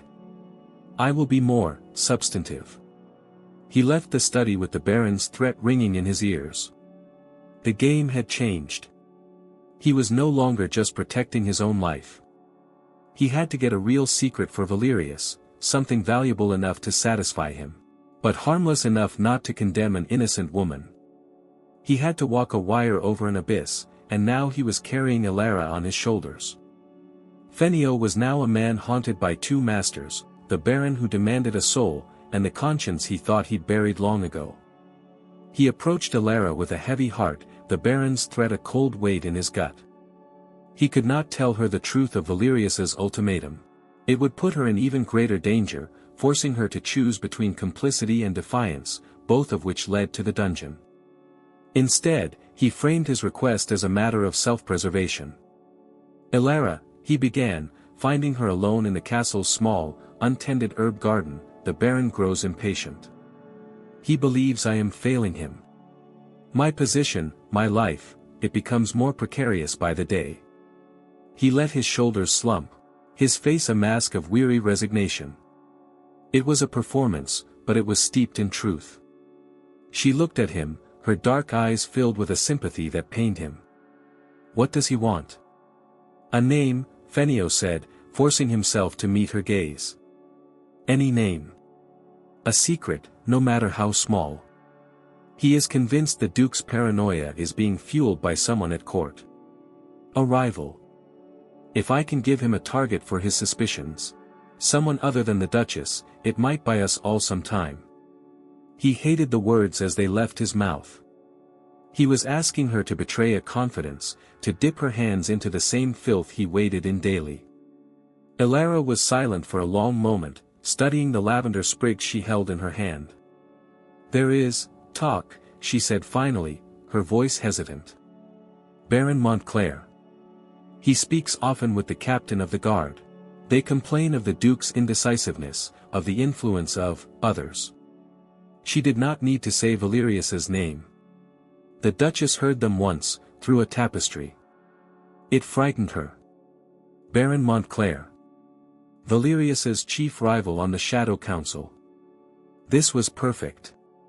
It was a real lead, something Valerius could sink his teeth into, and it directed the spotlight away from the Duchess's chambers. "Is there proof?" Fenio pressed, his heart quickening. Elara shook her head. "Only whispers." A frightened woman's overheard words. She looked up at him, her gaze direct. "Be careful, Fenio. To aim a man like Valerius at another is to loose a hungry wolf. You do not know who it will devour in the end." He knew she was right, but he was out of choices. He took the information to Valerius that evening. He presented it carefully, as a tidbit gleaned from the nervous chatter of servants, making no mention of Elara. Valerius listened, his expression unreadable. Montclair, he mused, tapping a single finger on his desk. Ambitious. Impatient. Yes. That has the ring of truth. He looked at Fenio, a flicker of something like approval in his cold eyes. "You have done well. Continue to listen. Your value increases." Fenio felt a hollow sense of relief. He had bought himself time. He had protected Elara. But he had also pointed a loaded crossbow at another man's back. He had become the very thing he despised, a whisperer of secrets, a purveyor of ruin. His relationship with Elara deepened in the shadow of this shared secret. Their meetings became more frequent, more desperate. In a forgotten alcove behind the chapel, he would tell her a funny story that was not meant for the court, a jest for her ears only. She, in turn, would share a piece of her past, a memory of a life before the stone walls of the castle. She told him of her father, a simple stonemason, and the small cottage where she grew up. One night, emboldened by the relative quiet from Valerius and the illusion of safety, Fenio confessed his dream. "I have a fund," he whispered, the words feeling strange and fragile in the air. "Enough, soon. To buy my way out. To disappear. I could go to the free cities, become no one. Just a man on a crowded street." Elara looked at him, her face illuminated by a sliver of moonlight from a high window. "To be no one," she said softly. "Is that what you want? Or to be someone else?" Before he could answer, she leaned in and kissed him. It was a brief, gentle touch, yet it sent a shock through his entire system. A jolt of warmth in the frozen landscape of his existence. It was a promise of a life he had never dared to imagine, a life where he was not Fenio the fool, but just Fenio. And in that moment, his goal shifted. Freedom was no longer just about his own escape. It was about her. The thought was both exhilarating and terrifying. Love was a complication he could not afford, a vulnerability that Valerius would exploit without a moment's hesitation. He had just handed the Baron a new weapon to use against him, and he hadn't even realized it. The brief period of calm was an illusion. Fenio had fed Valerius a lead, but a wolf, once given a scent, is not easily satisfied. The Baron wanted more than whispers about Montclair, he wanted proof, a document, something tangible to bring about his rival's ruin. The pressure on Fenio resumed, this time more subtle. More insidious. Valerius began to make pointed remarks in Fenio's presence about the loyalty of servants, about how easily a girl's reputation could be shattered, how a commoner with no protection was a fragile thing indeed. He never mentioned Elara by name, but the threat was clear, hanging in the air like the smoke from a snuffed candle. Fenio felt the vice tightening again, his brief happiness curdling into a familiar, gnawing fear. He tried to shield Elara, meeting with her less frequently, keeping their conversations light. But she sensed the change in him, the return of the haunted look in his eyes. "He is pushing you again," she stated one evening, catching him in a deserted passageway. "It was not a question." "It is the nature of the dance," Fenio deflected, trying for a light tone that fell flat. "Then let me help you," she insisted, her voice fierce. "The Duchess, she keeps a hidden journal. Not just of her feelings, but of what she observes. She sees more than they think. She writes of the council meetings, of who says what. She calls Montclair, the boar, and Valerius, the spider. If there is proof, it may be in there." Fenio's blood ran cold. A secret journal. It was exactly the kind of weapon Valerius dreamed of. But it was a double-edged sword. To get it would be to betray the Duchess completely, and to use it would put Elara in unimaginable peril if she were ever connected to its discovery. "No," he said, his voice sharp. "It's too dangerous. Forget I said anything." But Elara was stubborn, her loyalty to him overriding her caution. "The only way out of a trap, Fenio, is through it. If we can give the spider what he wants, perhaps he will finally leave you be." A few days later, during a rare afternoon when the Duchess was walking in the walled garden, Elara came to him, her face pale, her hands trembling slightly. She held a small, leather-bound book. "She left her chambers," Elara whispered, thrusting it into his hands. "I only took it for a moment. See what you can find. Be quick." His hands shook as he took the journal. It felt heavy, freighted with the weight of lives. He retreated to his own small room, a glorified closet near the kitchens, and opened it. The Duchess's script was elegant, her words a torrent of fear and sharp observation. She wrote of Montclair's arrogance, his open contempt for the Duke. But as Fenio read on, his breath caught in his chest. The Duchess had recorded details of a secret negotiation, one she had overheard. It was not Montclair plotting against the Duke. It was far worse. Montclair was negotiating with the emissary from Aquitaine, not to usurp the Duke, but to arrange a pact of mutual defense against a common threat, the overreach of the king himself. They were attempting to form an alliance to preserve the autonomy of their duchies. It was a dangerous political maneuver, certainly, but it was not treason against the Duke. But buried within the entry was the true horror. The Duchess had noted that the go-between, the one who carried the secret letters between Montclair and the emissary, was a man described as a quiet tailor who visits the palace to mend the Duchess's gowns. She had even noted his name, Master Anselm. Fenio knew him. Master Anselm was Elara's father. He slammed the book shut, his mind reeling. This was the secret that could destroy everything. If he gave this journal to Valerius, the Baron would not just have a weapon against Montclair. He would have a lever against Elara, a way to control Fenio absolutely and forever. He would use her father's life to ensure Fenio's eternal servitude. Elara, in trying to help him, had handed him the very key to his own damnation and the destruction of her family. He stared at the journal in his hands. It was no longer a path to his freedom. It was the blueprint of his cage.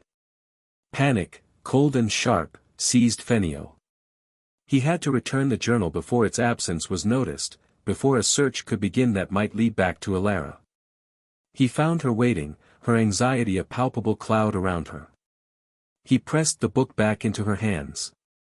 "There is nothing," he lied, his voice a strained whisper. "Nothing but a woman's sadness. Put it back. And Elara, listen to me. Never do this again. You must not help me. It is too dangerous." She searched his face, her own filled with confusion and hurt at his sudden, harsh dismissal. "Fenio, I don't understand." "You don't have to understand," he cut in, his tone colder than he intended. "You just have to obey. Stay away from me. It is the only way you will be safe. He turned and walked away, leaving her standing alone in the corridor. Each step felt like a betrayal, but he knew it was a necessary cruelty. He had to sever their connection, or at least appear to. Valerius was always watching. He went to the Baron that night, his face a carefully composed mask of failure. "My lord, the handmaiden knows nothing. She is loyal to the Duchess, and the Duchess is loyal to her grief. There are no secrets there." Valerius stared at him for a long, silent minute, his pale eyes seeming to strip Fenio's soul bare. "You disappoint me, Fenio," he said at last, his voice deceptively soft. "I had thought you more resourceful. Or perhaps," he added, a cruel smile touching his lips, "you have developed an attachment. A fool in love is the most foolish thing of all." Fenio kept his expression blank, his heart hammering against his ribs. "I am attached only to my own survival, my lord. And you are the sole guarantor of that. See that you remember it," Valerius said, dismissing him with a wave of his hand. Fenio left, but he knew this was not the end. He had bought a temporary reprieve, but Valerius's suspicion was now a tangible thing. The spider was not convinced. He would pull at the threads of his web until he found the truth. The days that followed were a torment. Fenio threw himself into his role with a frantic energy, his jokes becoming sharper, his acrobatics more daring. He needed to appear as nothing more than a simple fool, to bury the terrible secret he carried. He avoided Alara, offering her only the briefest, most formal of nods when they passed.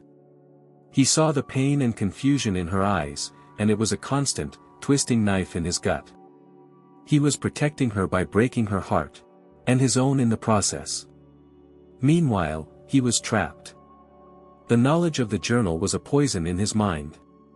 He couldn't use it, couldn't reveal it, couldn't forget it. He was caught between his master, who would destroy him for his failure, his rival, Montclair, who was unknowingly at the edge of a precipice, and the woman he loved, whose life depended on his silence. The breaking point came a month later. The court was preparing for the Feast of the Gilded Moon, a week-long festival of masks and revelry that consumed the castle. It was a time of licensed chaos, when identities were fluid and secrets could be whispered behind painted masks. Valerius summoned Fenio on the eve of the festival. There was no pretense of civility this time. "Baron Montclair has grown bold," Valerius began, his voice like chipping ice. "He has petitioned the Duke for command of the northern garrisons. A strategic move. A dangerous one." He leaned across his desk. "I know he plots, Fenio. And I know you are aware of more than you say. My own sources tell me the Duchess's handmaiden has family in the city. A father. A stonemason, I believe. An old man who would be much aggrieved by a sudden charge of sedition. Charges are so easy to fabricate, are they not?" The threat, direct and unveiled, sucked the air from Fenio's lungs. Valerius knew.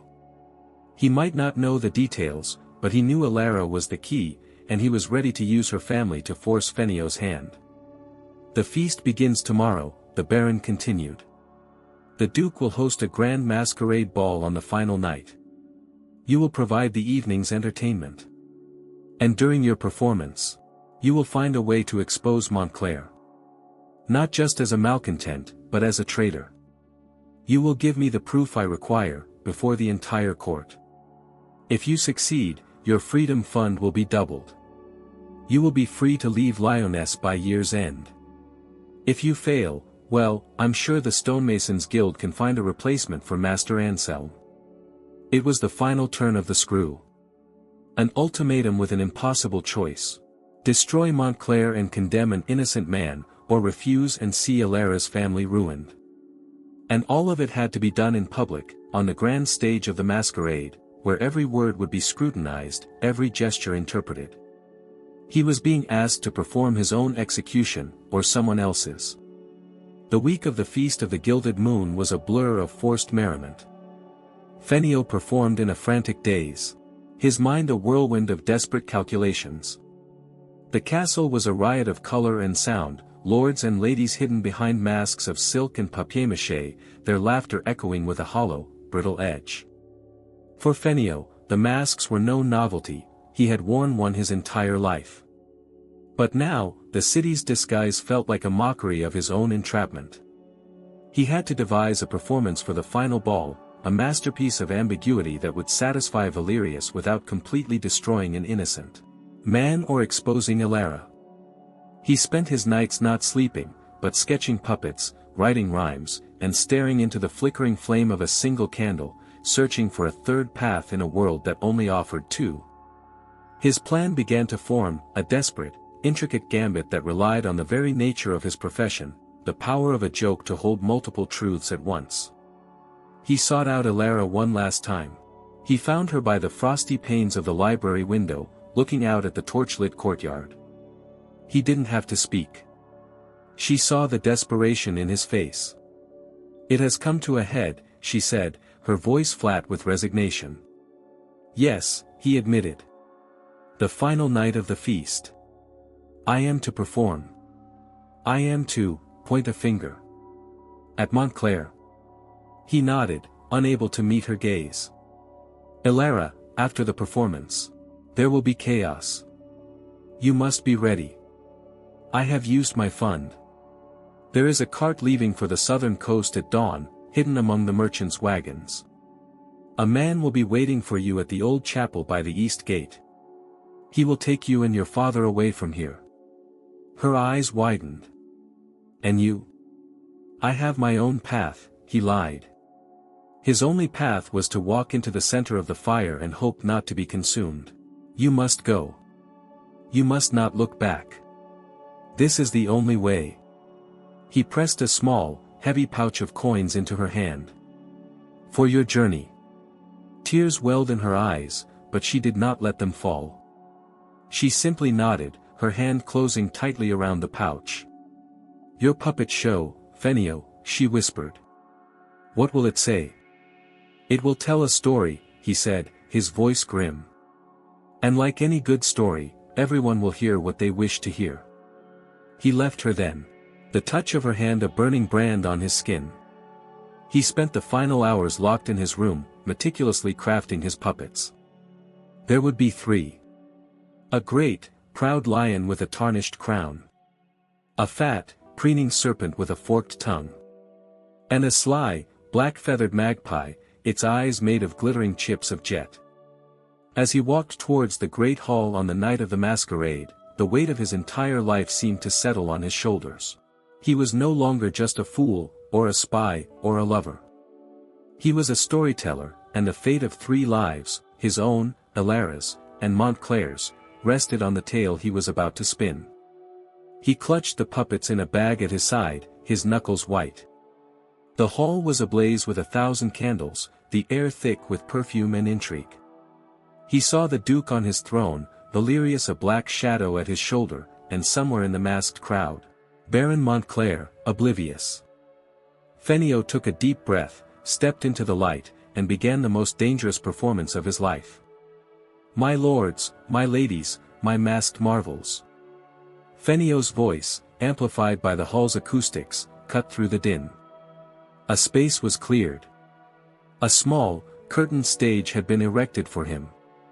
"Tonight, I present a humble tale for your amusement. A fable of the beasts who rule our world. I call it, The Lion, the Serpent, and the Magpie." He ducked behind the curtain. A hush fell over the crowd. He saw Valerius lean forward, his masked face a blank slate of predatory attention. Fenio's heart hammered a frantic rhythm against his ribs. First, he brought out the lion puppet. It was a magnificent creature, but its movements were slow, ponderous. Its gilded crown sat crooked on its head. "Behold the mighty lion," Fenio narrated, his voice adopting a regal, if slightly wheezing, tone. "King of the forest." His roar was once the law, but now, his joints ache, his eyes grow dim, and he fears the shadows in his own den. A nervous titter went through the crowd. The comparison to Duke Alaric was obvious but just shy of insolent. The Duke himself grunted, a sound that could have been amusement or annoyance. Next, Fenio introduced the serpent. A sleek green puppet with glittering scales. He made it slither and coil, its forked tongue darting out. And see here the ambitious serpent from the western marshes. Fenio's voice became a smooth, sibilant hiss. Oh, he is clever. He tells the lion that the wolves from the high mountains plot against him. Give me your best hunting grounds, the serpent says, and I shall protect you from these mountain threats. He speaks of loyalty. But he dreams of a bigger den for himself. Fenio could feel Montclair's stare from across the room. He was the boar from the Duchess's journal, but serpent was a more fitting title tonight. He was being painted as a schemer, one who used an external threat, Aquitaine, the wolves, to gain power, the northern garrisons. It was the story Valerius wanted to hear. Fenio risked a glance at the Baron. The dark figure nodded almost imperceptibly. The bait had been taken. But then came the final piece of his gambit. He brought out the third puppet, the magpie, sleek and black, with glittering jet eyes. But wait.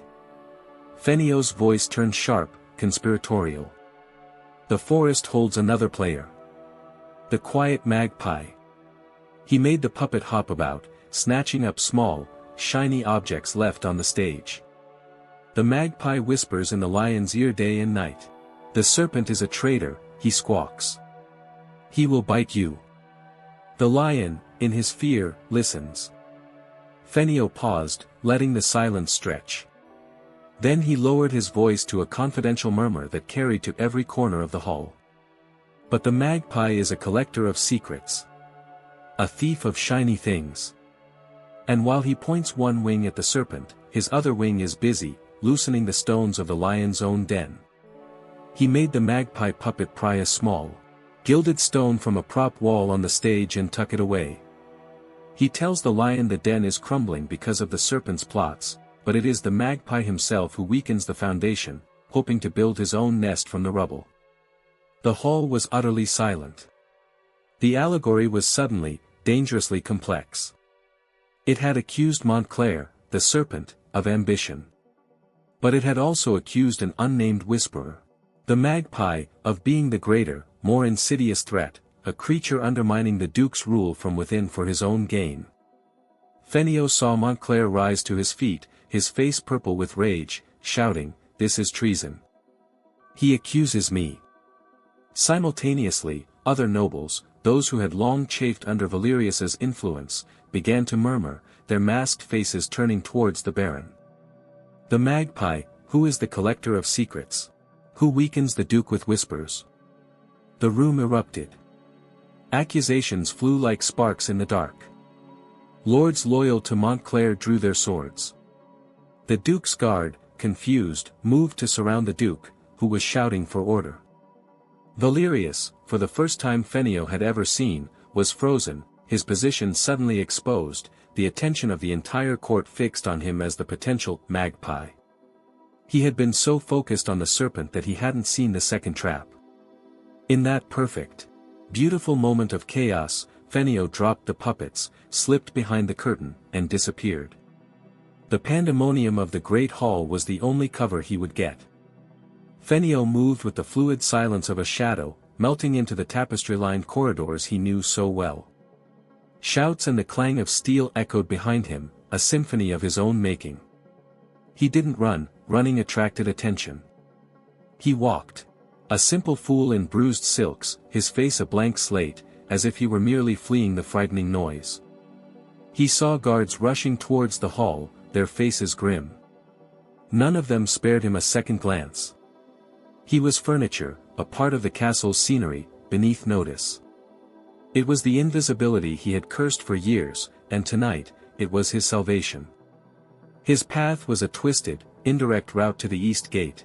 A journey through servants' passages, down spiral staircases slick with damp, and across deserted courtyards where the only sound was the sigh of the wind. His mind was a maelstrom. Had it worked? Had he created enough confusion to mire Valerius and Montclair in a swamp of mutual accusation, leaving a path for Ilara to slip away unnoticed? He reached the old chapel, a derelict stone building huddled against the outer wall. It smelled of cold stone and decay. A single candle flickered on the altar. And from the shadows, she emerged. Ilara's face was pale in the candlelight, her eyes huge. She was cloaked for travel. "Fenio," she breathed, a sound of pure relief. "There is no time," he said, his voice urgent. He took her hands, they were ice cold. "The cart is waiting. The man's name is Joran. He is paid. He will see you and your father safely across the border." "What will happen to you?" she asked, her grip tightening on his hands. "They will hunt you for this." "Let them hunt," he said, a grim smile touching his lips. "It is hard to catch a ghost. Valerius will be too busy defending himself from being named the magpie, and Montclair from being the serpent. They will tear each other apart. It will buy me the time I need." It was the best he could hope for. He had not destroyed either man, but he had set them upon each other. He had shattered the board. She looked at him, her eyes searching his face, memorizing it. "To be no one," she whispered, repeating his own words back to him. "Or to be someone else." "Just, someone," he said, the word catching in his throat. "Somewhere else." He could not kiss her. He could not touch her face. To show any more affection was a weakness he could not afford, a memory that would be too painful to carry. He simply squeezed her hands once, hard, and then let go. "Go, Ilara. Now. Do not look back. Live a life free of shadows." Tears finally streamed down her face. She gave a single, choked sob, then turned and vanished through a small postern gate in the chapel wall. He stood alone in the silence, listening until the sound of her footsteps faded completely. He had done it. He had saved her. He had severed the last, and only, thread of light in his life. The cost of her freedom was his own profound and absolute solitude. He took a steadying breath. Now for his own escape. His path was different. Not a cart on the main road, but a smuggler's cog, a small, grimy boat that would be leaving on the midnight tide, bound for the free cities. He had paid for his passage months ago, a secret plan for a day just like this. He shed his silk tunic in the darkness of the chapel, leaving it in a heap on the floor like a cast-off skin. Underneath, he wore the simple, rough-spun clothes of a peasant. He was no longer Fenio the fool. He was no one. A ghost in the making. He slipped out of the chapel and began to make his way towards the city's malodorous docks, a faceless man in the night, his future an unwritten page, his past a legend he had authored and abandoned in a single, fiery night of puppets and kings. The docks were a different world from the castle. Here, the air was thick with the smells of salt, tar, fish, and poverty. The torchlight was scarcer, casting deep, treacherous shadows between barrels and coils of thick rope. Rough-looking sailors and furtive merchants moved through the darkness, their voices low and guttural. This was a place of transactions, not pleasantries. A world where a man's worth was measured in the weight of the coin in his purse and the speed of the knife in his belt. For the first time since leaving the castle, Fenio felt a tremor of real fear. In the court, the dangers were political, a matter of navigating the treacherous currents of ego and ambition. Here, the dangers were physical and immediate. A wrong step, a perceived slight, could earn him a blade in the ribs for the few coins he carried. He pulled the rough hood of his cloak lower, keeping his face in shadow and his hand near the small, sharp dagger hidden in his boot, a tool he had carried for years but, thankfully, had never had to use. He found the designated pier. The sea serpent, the smuggler's cog he had paid for, was a squat, ugly vessel that looked more like a floating pile of rotten wood than a ship. It smelled of bilge water and cheap wine. A burly man with a face like a pitted rock stood at the gangplank, barring the way. "State your business," the man growled. Fenio did not speak. He reached into his tunic and produced a small, carved wooden bird, the token the smuggler captain had given him months ago. The man grunted, looked at the bird, then at Fenio's shadowed face, and jerked his head towards the boat. "Get on. We sail with the tide. Stay out of the captain's sight." Fenio boarded, moving towards the bow, seeking the deepest shadows he could find. The deck was crowded with a miserable-looking collection of humanity, a few other passengers, clearly fleeing something or someone, all huddled into themselves, avoiding eye contact. This was a ship of endings and desperate beginnings. He was among his own kind. As the crew began to cast off the lines, their shouts echoing in the night, Fenio looked back at the city.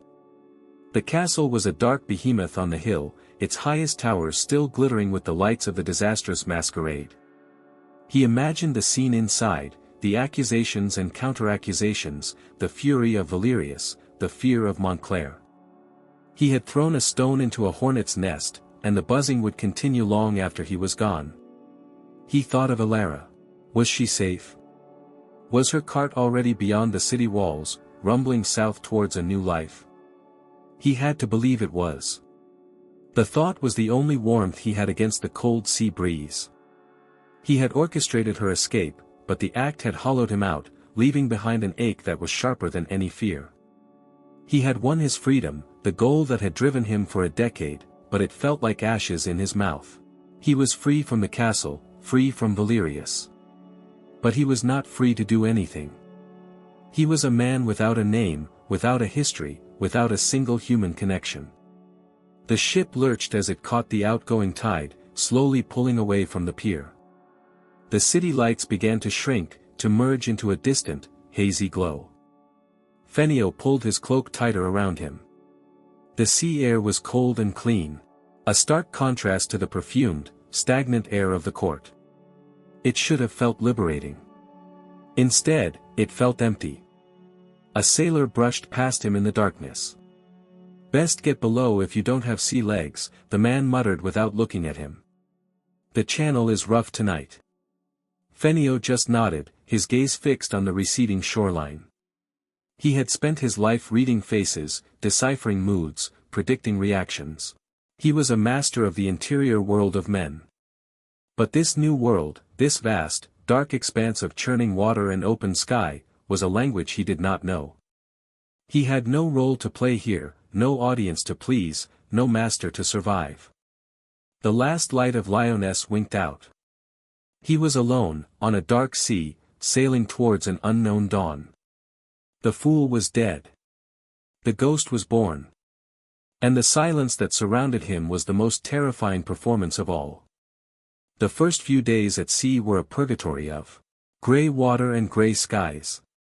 Fenio stayed on deck, enduring the biting wind and the cold spray, preferring it to the cramped, foul-smelling hold where the other passengers huddled together.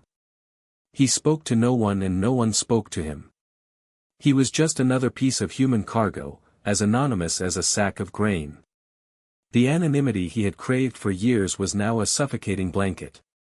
In the castle, his mind had been a honed weapon, constantly working, analyzing, strategizing. Here, adrift on the endless water, his mind had nothing to latch onto. It turned inward, replaying the events of the masquerade over and over. He saw the fury in Montclair's eyes, the stunned shock on Valerius's face, the chaos he had unleashed. Had he been clever? Or had he simply been lucky?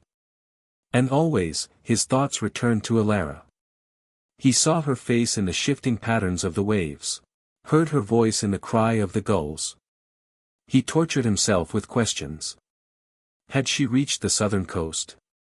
Was her father with her? Was she safe? The not knowing was a special kind of hell, a void where his imagination could conjure 1,000 terrible fates.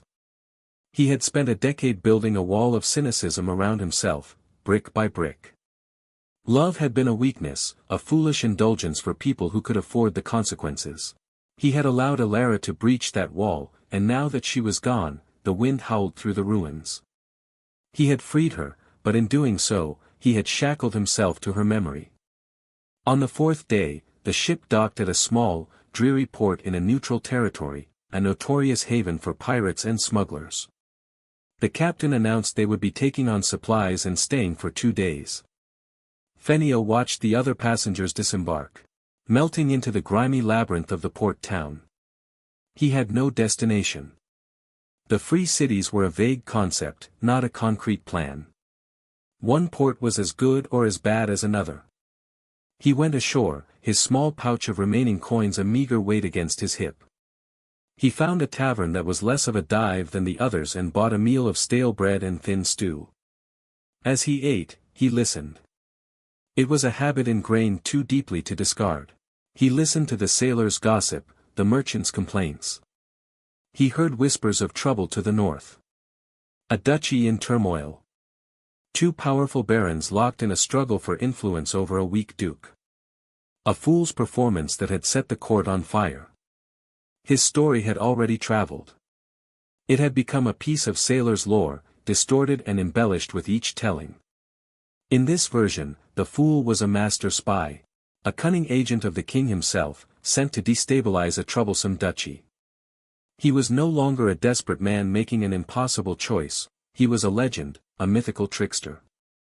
Fenio felt a bitter, ironic smile touch his lips. He had become a story, a fiction. The real man, the one full of fear and regret, was sitting in a squalid tavern, completely invisible. The world had taken his greatest act of humanity and turned it into another mask. He finished his meal and walked back out into the town's narrow, muddy streets. What now? He could try to find work. But what was his trade? He was a master of imitation, of verse, of music, of reading the human heart. These were not skills one could easily sell in a place like this. His entire life had been a performance for a single, captive audience. He did not know how to exist without the stage, even if that stage had been his prison. He saw a group of children playing in an alley, using sticks as swords. He watched them for a moment, a strange ache in his chest. He remembered being a boy himself, before Valerius, before the castle. He remembered the smell of his father's workshop, the wondrous heat of the glass furnace. A life that felt like it belonged to someone else. He realized then the true nature of his predicament. Valerius had not just owned his body, he had owned his identity. By stripping away the fool's motley, Fenio had not revealed the man beneath. He had revealed a void. He didn't know who he was without the bells, without the audience, without the danger. Escape was not a place. It was an act of invention, and he had not yet invented himself. He turned away from the children and walked towards the sea, the endless grey horizon offering no answers at all. 4 weeks. Fenio drifted. He took passage on another ship, this one heading east, and worked for his keep by swabbing decks and mending sails. The hard, mindless labor was a balm. It exhausted his body and quieted the relentless turning of his mind. The calluses forming on his hands were a comfort, a tangible proof of a new, simpler existence. He was no longer Fenio the fool, he was just a deckhand, a nameless face among many. But the past was not so easily shed. One night, while docked in a bustling port known for its vibrant marketplaces, he saw a puppet theater set up in the town square. A small crowd had gathered, their faces upturned, laughing at the antics of the brightly painted marionettes. Fenio froze, his heart seizing in his chest. The puppets were crude, their movements jerky, but the sight of them transported him back to the candlelit stage of the great hall. To the weight of the lion, the serpent, and the magpie in his hands. He felt a physical revulsion, a need to turn and run. But his feet were rooted to the spot. He watched as the puppeteer, a weathered old man with clever hands, made a fool puppet trip and stumble, earning a roar of laughter from the audience. Fenio saw not the wood and string, but himself. He saw the humiliation, the forced smile, the desperate dance of survival. He turned away, a bitter taste in his mouth, and sought refuge in the anonymity of the crowded market. He walked through stalls overflowing with exotic spices, vibrant silks, and intricate metalwork. The sights and smells should have been intoxicating, a feast for a man newly free. But they felt distant, unreal, as if you were watching them through a thick pane of glass. He found himself in front of a stall selling masks. They were theatrical masks, similar to those used in the mystery plays of his homeland, but more ornate. There were faces of kings and demons, of lovers and clowns. He picked one up, the mask of a grinning fool, its painted smile wide and grotesque. He held it up to his face. The eye holes were empty black voids. "A fine choice, sir," the merchant said, his voice oily. "The mask of the trickster. It allows a man to say what he truly thinks. For who can blame a fool for speaking foolishly?" The words, meant as a simple sales pitch, struck Fenio with the force of a physical blow. That had been his life. Hiding truth within a joke, burying his soul beneath a mask of idiocy. He had thought he'd escaped it, but he saw now that the mask was not the costume. It was part of him. He had worn it for so long that he didn't know if there was a real face left underneath. He put the mask down and walked away, his hands trembling. He had to do something. He could not spend the rest of his life as a ghost, haunted by a past he could neither reclaim nor escape. He needed a purpose, something to anchor him in this new, formless existence.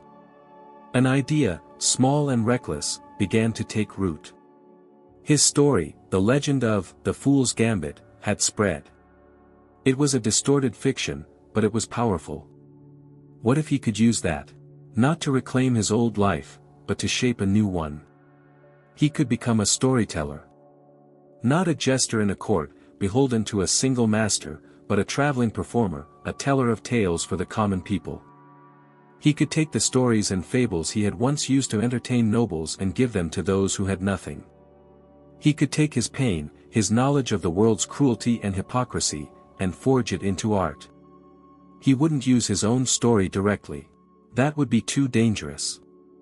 But he could tell tales like it. Fables of clever servants outwitting cruel masters, of powerless people finding strength in their wit, of the masks that everyone wears. He could become the very legend that had been made of him, but on his own terms. He could use the mask of the storyteller to finally speak the truth. It was a perilous thought. To perform again, to draw attention to himself, was to risk discovery. Valerius's reach could be long. But the alternative, to drift through life as a hollowed-out shell, a nameless, purposeless man, was a slower, more certain kind of death. For the first time since he had sailed from Lyonesse, Fenio felt a flicker of something other than fear or grief. It was a spark of defiance. A sense of purpose. He had been a puppet his entire life. Now, he would become the puppeteer. Fenio began small. He bought a simple lute, its wood scarred and worn, and started by playing in the quiet corners of taverns in exchange for a meal and a place to sleep by the fire. At first, he only played melodies, the sad, haunting tunes he had used to suit the Duchess. The music was a shield, a way to perform without revealing anything of himself. But gradually, he grew bolder. He began to weave words between the notes, telling short, simple fables. He told the story of a clever squirrel who tricked a greedy wolf, of a silent fish who knew all the secrets of the river, of a scarecrow who dreamed of flying. His voice, trained for years to fill great halls, was quiet now, intimate, drawing listeners in. He found that his skills, honed in the high-stakes environment of the court, served him well here. He knew how to read a crowd, how to hold a moment of silence, how to land a punchline that was both funny and sharp. But unlike before, the laughter he received was not condescending. It was genuine, a shared moment of recognition between him and his audience of laborers, fishermen, and weary travelers. They didn't see a fool to be ridiculed, they saw a storyteller who gave them a brief escape from their own hardships. He never stayed in one place for long. He was a rolling stone, moving from one port town to the next, always heading east, further and further from the lands where his old name might be known. He became known not as Fenio, but simply as the storyteller. His lazy eye, once a mark of his oddity in court, now lent him an air of mystery, a hint of a world seen differently. One evening, in a crowded tavern smelling of sea salt and mulled wine, he decided to perform a new story.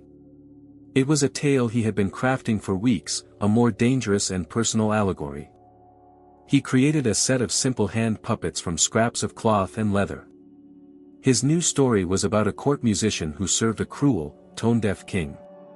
The musician was forced to play only happy tunes, but he learned to weave secret, sorrowful melodies into the chords, messages of truth that only those with a heart to hear could understand. As he performed, he felt the old familiar terror mixed with a new, exhilarating sense of power. This was his art, on his terms. He was not performing for his survival, but for his soul. He was taking the poison of his past and transmuting it into medicine. When the story ended, the tavern was silent for a beat. Then the applause came, louder and more heartfelt than any he had ever received. An old fisherman with eyes the color of the sea raised his mug. To the truth in the song, he called out, and the others echoed the toast. After the crowd had thinned, a young woman with a traveler's pack and wary eyes approached him. "That story," she said, her voice low. "I have heard a version of it before. A tale from the north. About a fool's gambit in a duke's court." Fenio's blood ran cold. He kept his face impassive. "Stories travel," he said noncommittally. "They change their clothes to suit the weather. They say the fool disappeared," the woman continued, her eyes studying him intently. "Some say he was a demon. Some say he was an avenging angel. No one knows who he really was." "Perhaps that is the point of the story," Fenio replied, beginning to pack away his puppets. "That the man did not matter. Only the act." "I don't believe that," she said softly. "I think the man mattered a great deal. To someone." She paused, then added, "I am heading south. They say the coast there is peaceful. A good place for someone looking to start anew." She looked at him, a flicker of what looked like sympathy, or perhaps recognition, in her gaze. "Safe travels, storyteller." She turned and left the tavern. Fenio stood frozen, his heart pounding. Was it a warning? A coincidence? Or was it something else? A message, carried on the wind, telling him that while he had disappeared, he was not entirely forgotten. He thought of Alara. He imagined her in a quiet coastal town in the south, perhaps hearing a distorted version of his story and understanding its secret, sorrowful melody. He packed his loot.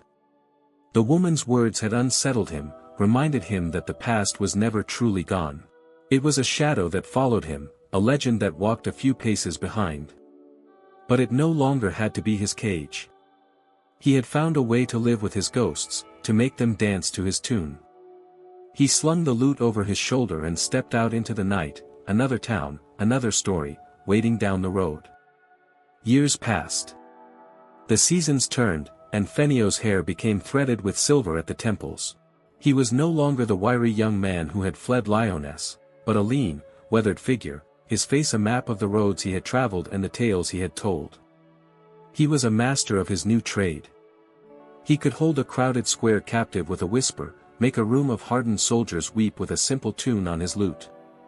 He had created a life for himself, a mosaic pieced together from the fragments of the man he had been. He was free. But it was a freedom tinged with a persistent, low-grade sorrow. He had never again allowed himself to get close to anyone.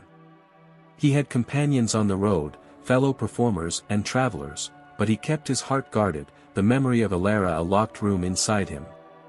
The legend of "The Fool's Gambit" had grown into a popular ballad, sung by minstrels from port to port. He heard it himself. Sometimes, in taverns, and he would listen with a strange sense of detachment, as if hearing a story about a distant ancestor. The details were almost entirely wrong now. The fool was a dashing hero, the duchess a wicked schemer, the rival barons mustache-twirling villains. It was a simple tale for a simple audience.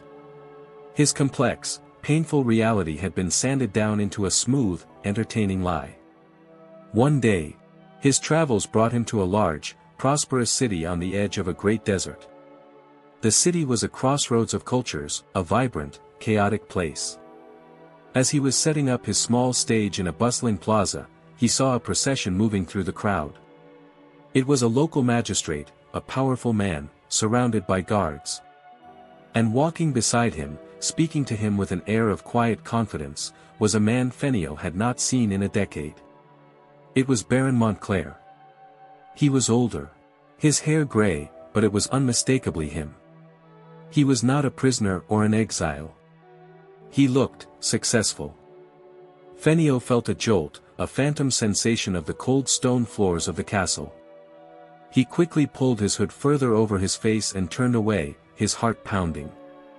Later that evening, driven by a morbid curiosity he couldn't resist, Fenio sought out a tavern frequented by city officials and guards. He sat in a dark corner, nursing a cup of wine, and listened. He learned that Montclair, after the chaos of the masquerade, had weathered the storm. He had successfully deflected blame onto Valerius, whose own web of secrets and manipulations had begun to unravel under scrutiny. Valerius had eventually been quietly exiled, stripped of his power. Montclair, in a stunning reversal, had emerged as the Duke's most trusted advisor. After Duke Alaric's death a few years later, Montclair had leveraged his position, arranged a favorable marriage, and had now become a powerful political player in this new, eastern city. Fenio felt a wave of nausea. His grand gambit, his masterpiece of chaos, had not destroyed them. It had merely cleared the board for a new player. The serpent had shed its skin and grown fat. The world had not changed. The players had simply switched masks. The realization settled in him like a stone. He had not been a brilliant strategist.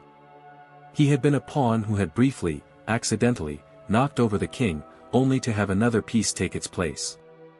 His sacrifice, his loss of Alara, his years of lonely exile, they hadn't changed anything fundamental about the nature of power. He left the tavern, feeling the weight of his 50 years. He walked through the unfamiliar streets, the city's noise fading into a dull roar. He had thought he had found a purpose in his storytelling, a way to redeem his past. But what if it was just another performance? What if he was still the fool, just on a larger stage, telling stories to an audience that was just as hungry for simple, satisfying lies as the nobles of Lyonesse had been? He found himself standing before a small, quiet temple. He went inside. It was dark, cool, and silent. He sat on a stone bench, the first time he had sought out such a place in years. He did not pray. He did not know who or what to pray to. He simply sat in the silence and let the truth of his life wash over him. He was not a hero. He was not a legend. He was not a ghost. He was a man who had loved someone and had done what he had to do to save her. It was the one, true, unselfish act of his life. And it had cost him everything. But it was also the only thing that had ever truly been his own. The story the world told about him was a lie. The stories he told the world were fictions. But that single act of love and sacrifice, that was real. A sense of peace, quiet and unexpected, settled over him. His life was not a grand tale of justice or revenge. It was a small, sad, human story. And that was enough. He would continue to tell his tales, not because he thought they could change the world, but because they were all he had. They were his way of bearing witness to the small, quiet truths that get lost in the grand, noisy lies of history. He rose from the bench and walked back out into the fading light, a storyteller who had finally made peace with his own story. The encounter with Montclair, while unsettling, had paradoxically liberated Fenio. By shattering the illusion that his actions had some grand, heroic impact, it had freed him to accept the smaller, more personal truth of his life. His art was no longer a mission to change the world, but a way to navigate his own soul. His stories became quieter, more introspective, tinged with a deep, compassionate melancholy. He spoke less of clever tricksters and more of the quiet endurance of ordinary people. His travels continued. A slow, meandering journey with no destination. He had enough money, his needs were simple. He sought not fame or fortune, but moments of connection, the shared silence after a particularly poignant tale, the knowing smile of an old woman who understood the sorrow in his song. One late autumn, his journey brought him to a small, sleepy town on the southern coast, a place of whitewashed houses and the constant, rhythmic sigh of the sea. He felt a strange sense of peace here, a feeling of arrival. He decided to stay for the winter. He found lodging in a small inn run by a widow and earned his keep by performing for the townsfolk in the common room in the evenings. They were simple people, fishermen and farmers, and they were a warm and welcoming audience. One evening, he was telling a story, one of his favorites, about a lighthouse keeper who falls in love with the moon. As he spoke, the inn door opened, letting in a swirl of cold, salty air. A woman entered. She was perhaps in her late 40s, her dark hair streaked with silver, her face lined with the faint traces of old sorrows and a deep, abiding calm. Fenio's voice faltered.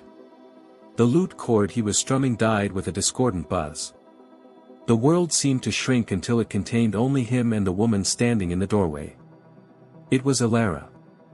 She stood frozen for a moment, her eyes wide, recognizing the man who was both a ghost from her past and the storyteller who had become a quiet local fixture. The townsfolk looked from one to the other, confused by the sudden, charged silence. Slowly, she walked towards him. He stood up, his lute clattering to the floor. He could not speak. 100 questions, 100 fears, 100 regrets, rose up in him at once. "I heard a story," she said. Her voice a little rough, as if with disuse, but it was the same voice that had haunted his dreams for 2 decades. About a storyteller who carried the sea in his eyes.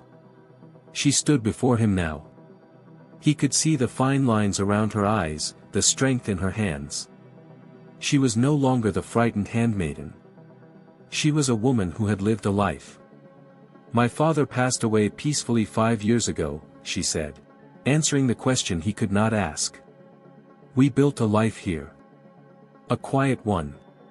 She looked around the common room, at the curious faces of her neighbors. "I am the innkeeper's widow." Fenio finally found his voice. "Elara," he whispered, the name an ache in his chest. "He is a good man, our storyteller," the widow Elara said to her patrons, her voice regaining its strength. "But I believe his performance is over for tonight." The townsfolk, sensing a story far deeper than any they had been told, began to quietly disperse, leaving them alone in the warm, firelit room. They stood in silence for a long time. There was nothing to say. The years of pain, of longing, of what-ifs, were all there in the space between them. There was no grand reunion, no passionate embrace. Their story was not a ballad. It was a quiet, sad tune. "You're safe," he finally managed to say. "And you are free," she replied. He looked at his hands, calloused from the lute strings and the ropes of ships. He was free. But what was freedom? He had roamed the world, but his heart had been anchored in a single memory.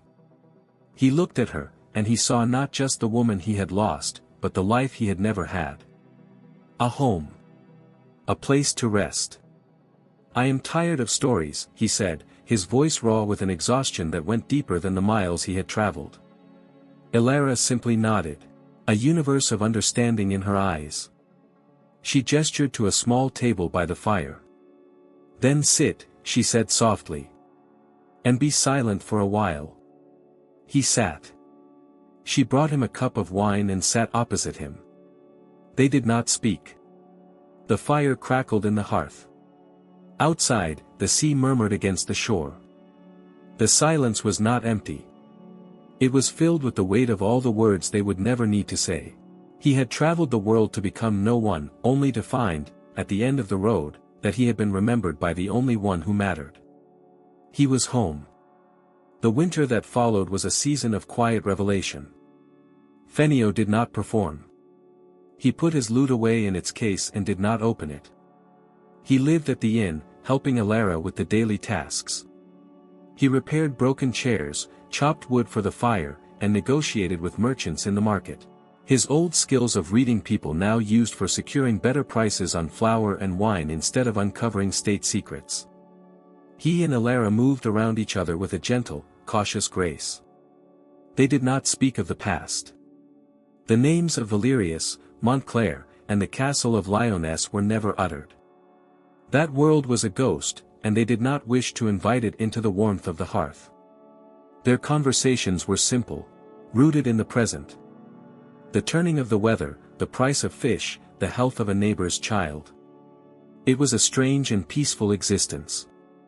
For the first time in his adult life, Fenio felt the gnawing tension in his shoulders begin to ease. He no longer slept with a knife by his bed. He no longer scanned every new face in a crowd for signs of danger. The mask he had worn for so long was finally, truly, off. And the face beneath was not a void. It was just the face of a man. A man tired, a man scarred, but a man whole. He learned about the life she had built.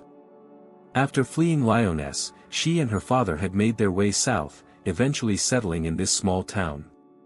She had married the innkeeper, a kind, steady man who had died a few years prior. She had no children. Her life, like his, had been one of quiet endurance.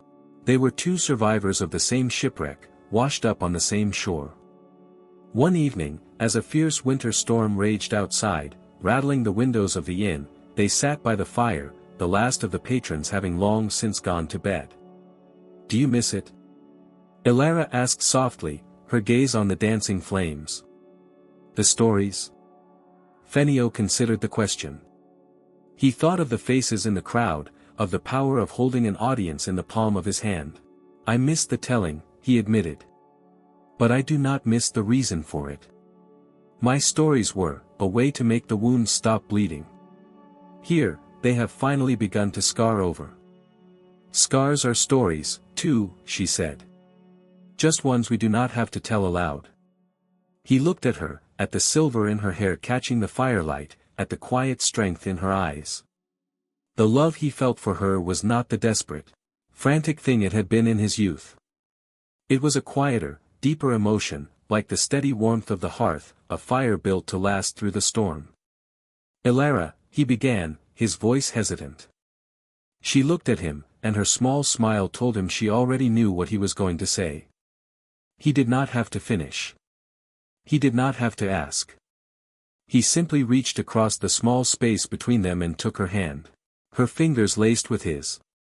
It was a simple gesture, but it was the culmination of a journey that had taken him across the world. It was an anchor. A promise. He did not know what the future held. He knew only that he would not face it alone. The storyteller had finished his final tale. The fool was long dead. The ghost had found its rest. And Fenio, the man, was finally ready to begin. He sat with Ilara. Their hands clasped, listening to the sound of the storm and the steady, quiet rhythm of the fire, no longer a performer, but simply a man at peace in the heart of a silent, unfolding story. It was not a grand legend. It was something far better. It was life.